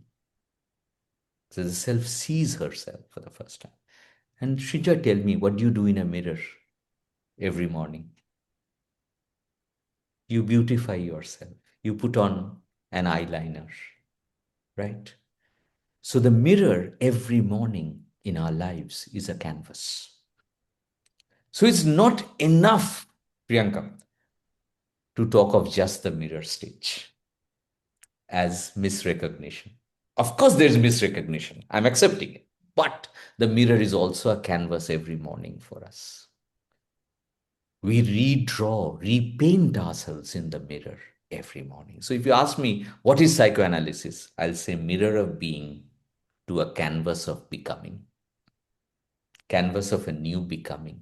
I'll redraw, repaint. Psychoanalysis is painting in that sense. Okay. It's painting. It's an aesthetic exercise, actually. We'll repaint ourselves in the mirror. Cracked, albeit it's a cracked mirror. Priyanka, I accept it. Okay. But even in that cracked mirror, we will do our eyeliner. Okay. So in that sense, so we are not consolidating the self, Shrinya, actually. That I'll call it. I'll have a problem with that I'll call American ego psychology. Okay, that I'll set aside as American ego psychology. And Lacan was very critical of American ego psychology. All of us know it. Um, that is not psychoanalysis. That's ego psychology. Psychoanalysis would be to move towards a dissolution of the self and then a resuscitation of the self. So we will look at ourselves in the mirror. We look at our own aggressivity. Okay. We'll look at our uncanny eros. And then we will recalibrate. We'll create a canvas, a repainting of ourselves in the analytic work. Is it a fine? In Ethics of Psychoanalysis, Lacan asks, when do you end psychoanalysis? And he says the end never comes. The end never comes. Okay. So it's not that it's final. We have done it and nothing is going to change. No, we are neuroplastic. So now with a new theory of plasticity, neuroplasticity, we are going to change till the day of death. So there is no final, which is why Lacan would always say, don't call yourself a psychoanalyst. Don't call yourself a psychoanalyst because your Titanic may sink tomorrow. You may fall in love with somebody and your Titanic has sunk. So don't be too certain, don't be too sure, don't do those mistakes that you call yourself, oh, I'm a psychoanalyst now. No, he said, no, never call yourself a psychoanalyst. It's always a canvas of becoming. It's not his phrase. I'm putting words in his mouth. It's always a canvas of becoming. And you have to constantly become. And now with neuroplasticity, when do you end analysis, actually? When do you say, well, my analysis is over, I'm a psychoanalyst, I'm done, now I'll take care of everybody else. It's not so easy. I'm not saying don't call it. Of course, people will get certified and call themselves a psychoanalyst. I don't have a problem with that. But then tell me one thing, when do you become a teacher? Never actually. You are always learning as a teacher. When do you say, well, I'm a teacher today? Okay. Does your PhD make you a final researcher? No, there is new knowledge after. So psychoanalysis continues, actually, in a neuroplastic way. I'm deliberately keeping neurobiology with psychoanalysis, as you can see. I'm keeping them side by side. I'm not over-separating them. But that's the movement. So the self requires to be put under erasure. Vikas, go ahead. Yeah. So I was while listening to you, I was wondering where could we see the role of the dream function, and while listening to you, I had this thought, and I was wondering what is the attack on? If there's a missile attack, what is it on? Is it on the land, on the property, on the people, on the body? What is it on the ideology? What is it on? So I just had this thought that could it be that analytically thinking that the attack is on the dream function and the body and the loss of land and property is more like a something which goes along with it, more like a side effect. I was just curious to know your take on this. Beautiful. Because I can only say beautiful, actually. I can only say beautiful. You have made a really, really beautiful point, I must admit. Uh, really, it's a beautiful point you are making, actually. Um, uh, Milind Kundera, in one of his books, I'm now forgetting which book, but I remember the line. He says that, how do you kill a culture? You kill a culture only by taking memory away from that culture. And what are dreams, Vikas? Memory cocktailed, uh, let me put it this way, long-term memory cocktailed with the day's residue, right? Dreams are a day's residue, but curiously, uncannily, let's call it uncannily cocktailed with long-term memory. So yes, it is a beautiful point you are making. If I ever write on it, I'll quote you, because uh, really it's a learning actually for me. I love it, your angle, that it's an attack on dreams. In other words, it is an attack on psychosis. It is an attack on madness. Dreams are, and Freud says it actually, I'm not saying it. I have the quotation with me. Dreams are psychosis. Dreams are psychosis under limited conditions.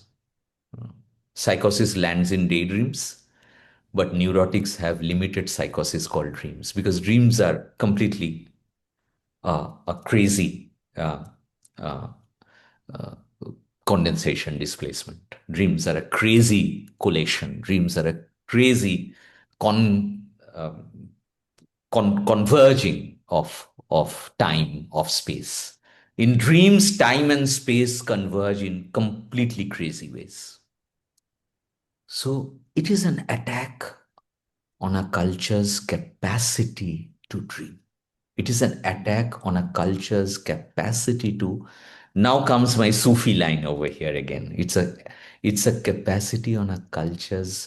It is an attack on a culture's capacity to host madness, to host the madness of music and the music of madness. So dreams are madness, but only at night. Literature is madness. Films are madness. And Iranians are very good in films, in literature. They are absolutely stunning. They have an extraordinary capacity to host madness, actually. But it is an attack on that culture's capacity to host madness. And I'm sorry to say it like this. It is coming from some anguish, perhaps. It's a 200-year-old culture lashing out at perhaps a 10,000-year-old culture. 10,000 years of dreams. And here is 200 years, 1770s to now. It's yes, Sambhavi. Yes. Dreaming, psychosis, medicine, poison. So psychosis, dreams, madness. The Sufi capacity to host madness. And madness is not pathology in medieval spirituality. Madness is a path to the divine. So this is a culture, actually. It has more in it. It has sacrifice also, the Karbala. It has sacrifice. This culture is attuned to sacrifice. So they are like, and I'm risking it, they are like our friends in the Sikh community. A culture attuned to sacrifice. Some cultures are attuned to sacrifice. They have always fought the aggressor. Our Sikh gurus, my deepest respect for them. Actually, they've always fought the aggressor. So here is a culture of sacrifice. The Karbala, actually, Hussein, dying, fighting the aggressor. Actually, so So there is a lot in this culture, and this culture's capacity to dream. Um, and we met our Iranian friends, remember? Because our Iranian psychoanalytic friends, they had come to India, they had come to Delhi. We had done that conference with our Iranian Yeah. analysts. They're quite extraordinary minds, actually. So there's some my cultural crucible argument, which I take from, of course, Hani and Ashok sir, ki, the cultural crucible, okay, let me coin a phrase, the cultural cradle. It will birth dreams. It will birth psychoanalysis. It will birth music. Priyanka, getting it? The cultural cradle will birth music, dreams, psychosis, madness, and the culture's capacity to host madness. And the culture's capacity, because I'm getting carried away by what you said actually. Okay. But it's good to get carried away sometimes and not be too rational. That what you said is so evocative. It's an attack on the culture's capacity to dream. I have a line, you may like it, Vikas. Dreams are private one night cinemas. Cinemas are public dreams. So there is something so subtle in Iranian cinema. What they do magic with their cinema, actually. So, so there is this extraordinary capacity in this culture to dream, so definitely, which is why it has any culture that has a capacity to dream will produce literature. That is Alice in Wonderland. It's going to produce Alice in. It is going to produce Kafka's Metamorphosis. Okay, it's going to produce bhakti poetry. It is going to produce Kabir's Dohas. It is going to produce a Bulle Shah. Okay, so the culture's capacity to dream, Vikas, you have put it so beautifully, is the culture's capacity to produce art, music, aesthetics. If cinemas are public dreams and dreams are private cinemas, our unconscious is becoming an Imtiaz Ali at night and curating a rock star. Huh? Uh, uh, uh, you are so right then. It's a culture's capacity to dream. And that culture has the tremendous capacity to produce literature, music, cinema, painting, extraordinary capacity that culture will have. So it will be an attack on that, actually. And it is an attack on. I think you have put it very, very well. Very, very well. Of course, with a lot of collateral damage, the children died in the school. It it it brings me to tears that we can kill like this, but it's also an attack on dreams. An attack on children is an attack on fantasy.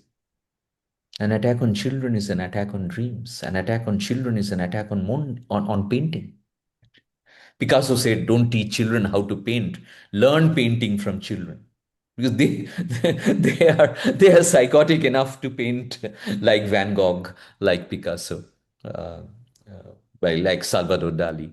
Uh, we can't paint, we'll do architectural drawings. um, children know how to paint. Don't teach them painting. There is something in the chat box which I'm not reading because I'm getting too carried away. I should be a little calm. What about some people who say, does that mean they're non-psychotic and then what? No, Shalini, I don't think Vikas was simply meaning, uh, uh, because what should I say, a real concrete dream only. Um, uh, One would have daydreams as well. One would have fantasies as well. Uh, and I don't want to get into that, the neurobiology of dreams. There are actually lesions that can happen in frontoparietal regions when one doesn't dream. But let's not go there. That's a very different problematic altogether. But a culture not managing to dream is quite unlikely, actually, quite unlikely. So I think let us be a little with Vikas in this. Okay, okay.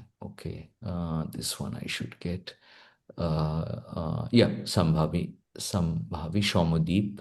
It reminds me on Mourning and Melancholia, Vulcan's perennial mourner, what happened to the mind when the mind can no longer dream. If Mira's devotion required the existence of the impossible to sublimate, does an impossibility to dream actually means that the impossibility has not materialized but has been realized, and that realization only makes one metaphorize but not sublimate?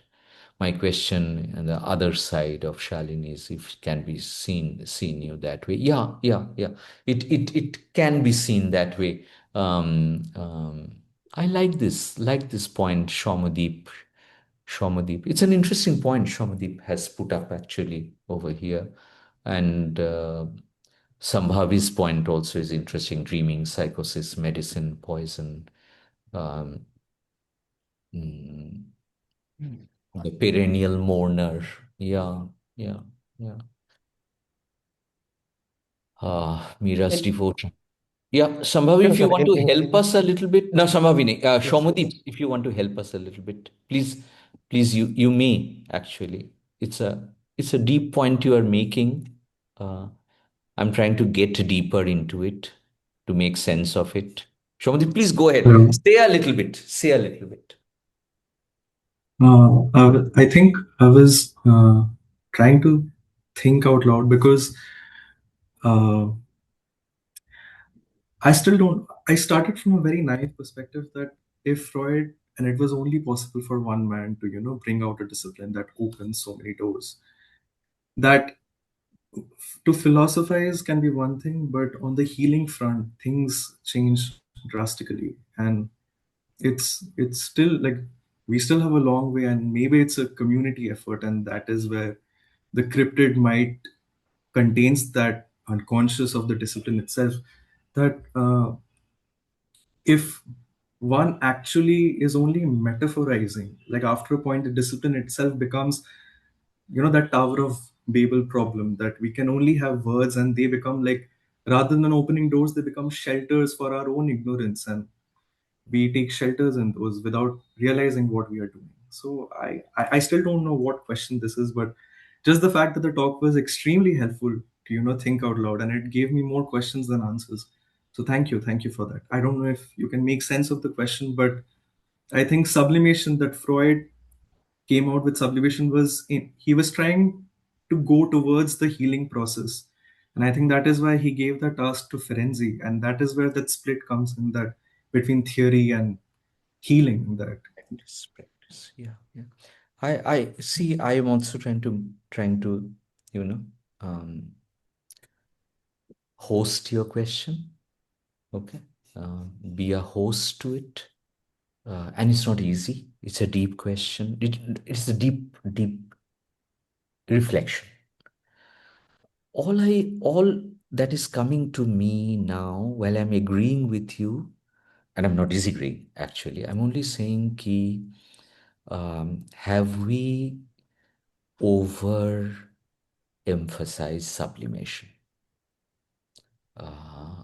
And have we over foregrounded sublimation of sexuality? Has it become our way of looking at sexuality, actually? And Alenka Zupancic has a beautiful book called What is Sex, in which she problematizes sublimation. Actually, why do we think sublimation is the way always to, so you have sexuality, it gets repressed, or it goes through a break, and then you sublimate, you paint as if, okay. um, um, why do we overemphasize sublimation? There I thought, Shomadeep, your point to metaphorize was really interesting, because you don't sublimate sexuality, you metaphorized, allegorize, let me put it that way. You allegorize sexuality into painting. So that could be a very interesting way of looking at it.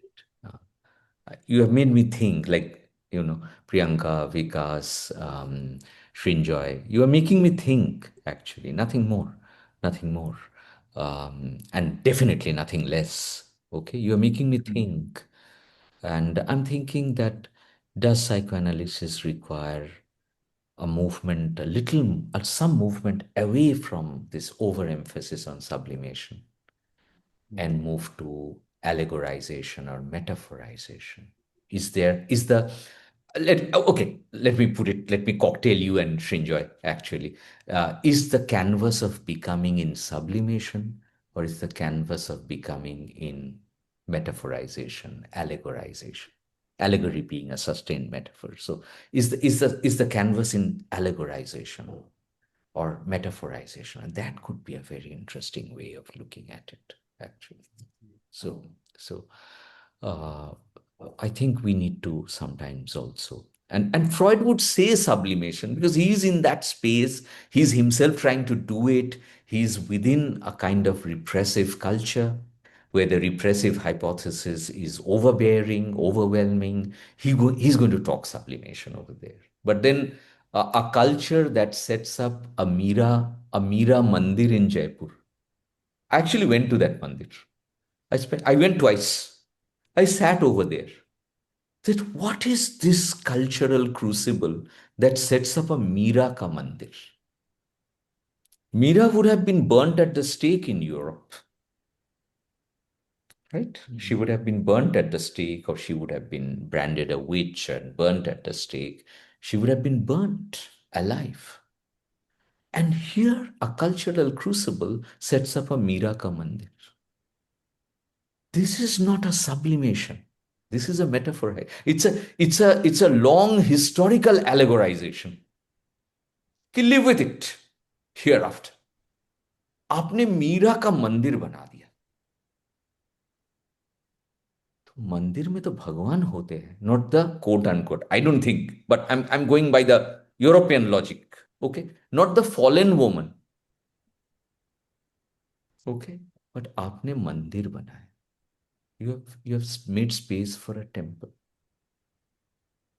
It has Mira's palki, the palanquin, in which she traveled. Perhaps it's all fantasy. Maybe they are not the real ones. Who knows? But it doesn't matter to me. What matters to me is the culture's capacity to host a Mira ka mandir. That's enough for me. I'm not worried about the realism of it. So it's quite different from sublimation. It was. Sir, just a point here. Like, Yeah. I'm also thinking while you are saying, like, in terms of cultural crucifixion, that in our culture also, right? So, I mean, think setting up or making a mandir. Yeah. I mean, it has become a very common place where, it doesn't, something is beyond the human capacity to understand, or the common intellectual, capacity to understand or grasp something. Or let's say you are in utter contradiction. For example, sir, if I may, here, like, when Gautam Buddha was there, right? So right after Buddha's death, so what happened was that he was, because there was a contradiction and there was a little conflict between his ideas and the ideas in the other traditions. So he was considered as a ninth avatar, right, under the Hindu, right. And there are mandirs. So I think the idea of mandir has come out of two things. One is, of course, three things. One is, of course, where there is a certain devotion or mysticism is there. Yeah. One is, the other is, where there is no, my intellectual capacity or my intelligence is not able to grasp that, right? And, somehow I see it as something higher than me. So that tend to my submission to that. Yeah. And the third is, of course, when there is a contradiction, and I think it's a kind of reaction formation where, just to deal with my own, conflict, internal conflict. So I try to socially dwell into a positive manner.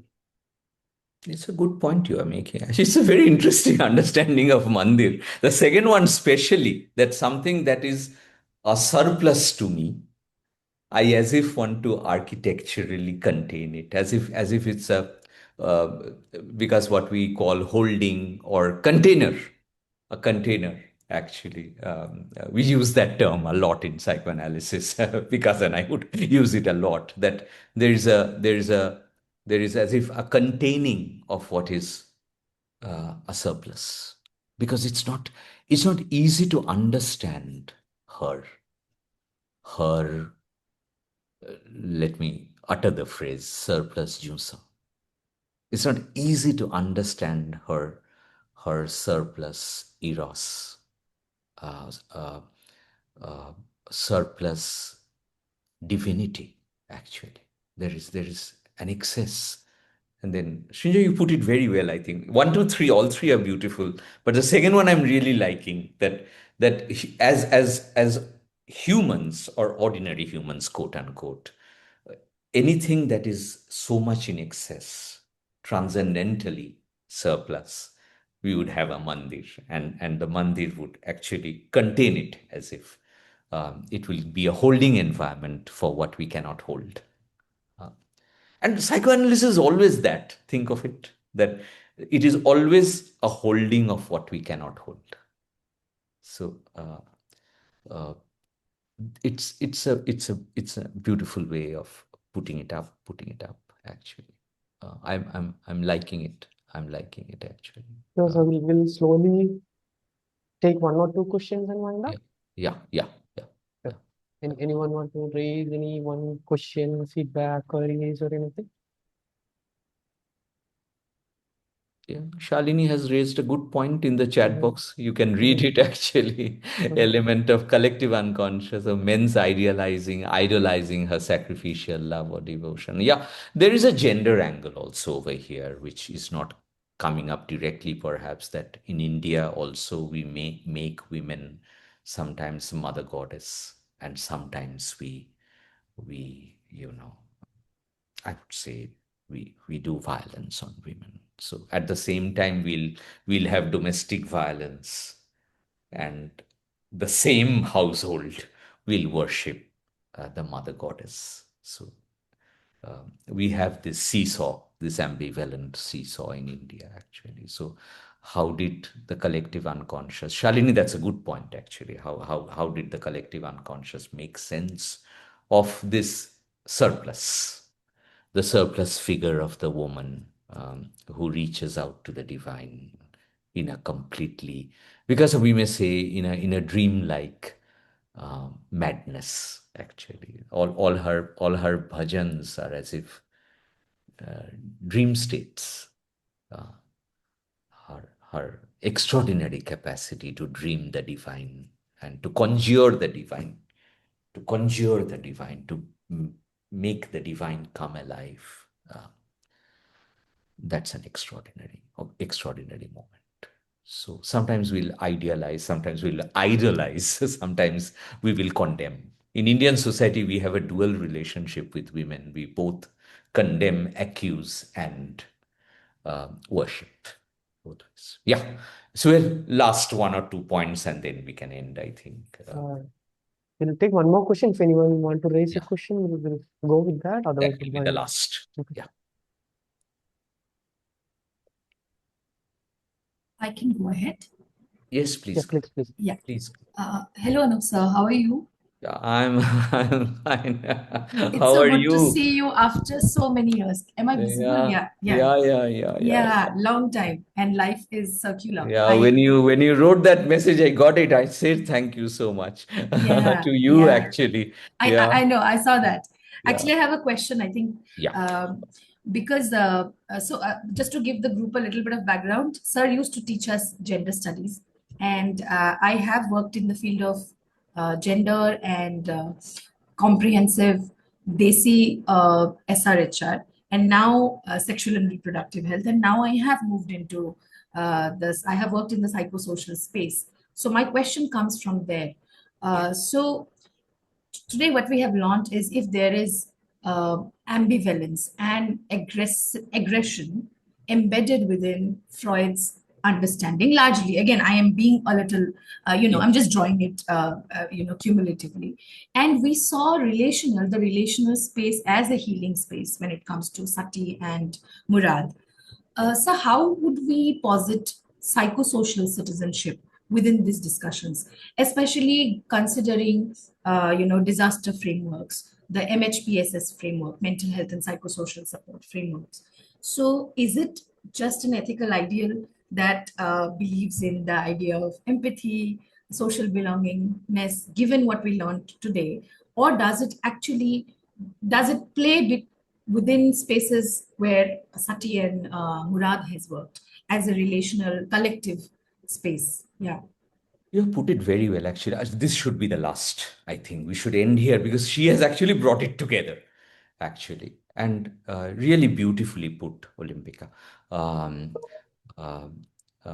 you are not seeing her name. I know her name. Yeah, that's strange. Somehow Zoom Yeah, has, it's saying yeah, OJAOL. OJOL. Yeah, yeah. Yeah, yeah. You have actually brought together what I was trying to share. Actually, you brought it together very, very well, I must say. And there actually see Vikas also, because he was with us in the psychology program and the psychoanalysis program. He has been with us for so many years, like you. So see, we have always felt we have to go psychosocial because, right, we would always say psychosocial, clinical. We have to go psychosocial. It will not be only psychological. It will not be only a private clinic. It will not be only indoor. We'll go out. And Honey Ma'am has been really, really at the forefront in this. Uh, I'm only her Hanuman. Okay. So, in that sense, but to create that ground of the psychosocial, you also have to have the theory of the psychosocial. And today I got a little chance, but I didn't put it as psychosocial. You have put it very well. Thank you for that, actually. That Sati and Murad, because they are moving it a little bit, actually, they're as if creating a ground for the psychosocial, a kind of theoretical ground for the psychosocial. You have to create a theoretical ground for the psychosocial, actually. And allow me to say this, actually, that I'll put it this way. Marxism is a great critique of capitalism, but really falters when it tries to create a communist society. So it is very good in critique, but very weak in transformation and reconstruction. And the kind of work you are doing, we really need work on transformation and reconstruction. We have to create new humans, new human relationships, new communities, new collectivities, new relational conduits. We are very good at diagnosis sometimes, but not very good at healing. So, the psychosocial work that we need to do is not only a political work. I'm actually, I'm very political, but over the years, I'm moving actually now. I'm actually seeing the political as also a healing exercise now, actually, that the political is not merely a critique. The political is also that which will heal us. So, the psychosocial, the kind of work you are doing, and I have the deepest respect for that work actually, that work requires these new conduits like Murad, okay, like Sati, new thinkers within the psychoanalytic canon. So actually strengthen that side of healing, not the side of etiology, not the side of symptomatology, where Freud is brilliant actually. Okay. Post-Freudians are brilliant over there. Post-Freudians are also trying the healing work, actually. We must give them the due. Actually, they're really trying to think that part. And I'm giving the example of Marxism, okay, is actually very succinct because Marxism is very good in its critique of capitalism, but very weak in reconstructing, transforming the human relational conduit, actually. We have every time ended up in violence when we have tried to do that. So that area requires theorization. So in that sense, it requires psychoanalysis, because psychoanalysis is a healing exercise. It's not merely diagnosis. It's not merely etiology, not merely symptomatology. Now that healing exercise cannot be in the simple medical cure mode. It cannot be a magic bullet. It cannot be a magic pill we give everybody and society is healed. No, it requires psychoanalysis of the psychosocial kind.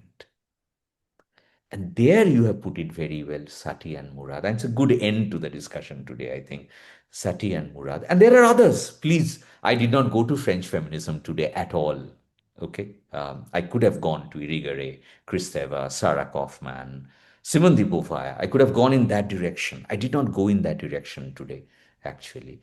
But many others were trying. But how to find a healing exegesis? How to find that philosophy of healing? I'm thinking whether I should say this. I'm actually nowadays calling it midwifery. I'm calling it a kind of philosophical midwifery. Psychoanalysis as a philosophical midwifery. The political as a philosophical midwifery. Our task is not to critique, not to diagnose. Our task is to midwife a canvas of becoming, midwife a new healing, midwife a new human. So how do we do that? So we have to midwife, and there should be no shame in calling ourselves midwives, which is the non-modern birth giver. And the midwife actually is a woman with another woman in pain. So there is pain, but they birth the third. So increasingly I'm moving in the direction of philosophical midwifery, actually. And I got this idea from Socrates, actually. When Socrates was asked in one of the dialogues, who are you? And the person asking the question expected an answer, I'm a philosopher. But Socrates said, no, I'm a midwife. My mother was a midwife. I'm also a midwife. Socrates' mother was a midwife. So he says, I'm a midwife. I got this idea from that dialogue, and then started thinking over the years that why can't Marxism be midwifery? Why can't psychoanalysis be midwifery? So the psychosocial is a space of midwifery. And why can't we, without shame, call ourselves midwives? Midwives of a new humanity. And that's a response to why war, actually. That's a response to war that can be midwife a new humanity. A new idiom of love, relationship, what you're calling psychosocial. I got too inspired, energized to respond to that, but I thought it's a good point you are making, a very important point you're making, that the psychosocial requires, we cannot, because I'm saying this to you more and myself more, we cannot simply wish the psychosocial. The psychosocial requires a theoretical ground.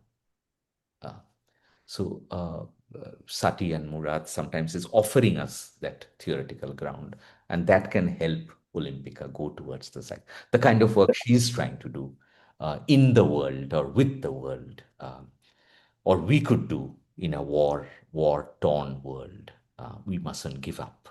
I still think we mustn't give up. We must mourn, but at the same time be midwives of a new humanity, and that is a task for psychoanalysis, perhaps. So that's how I'll want to live your question that way. Question or your reflection that.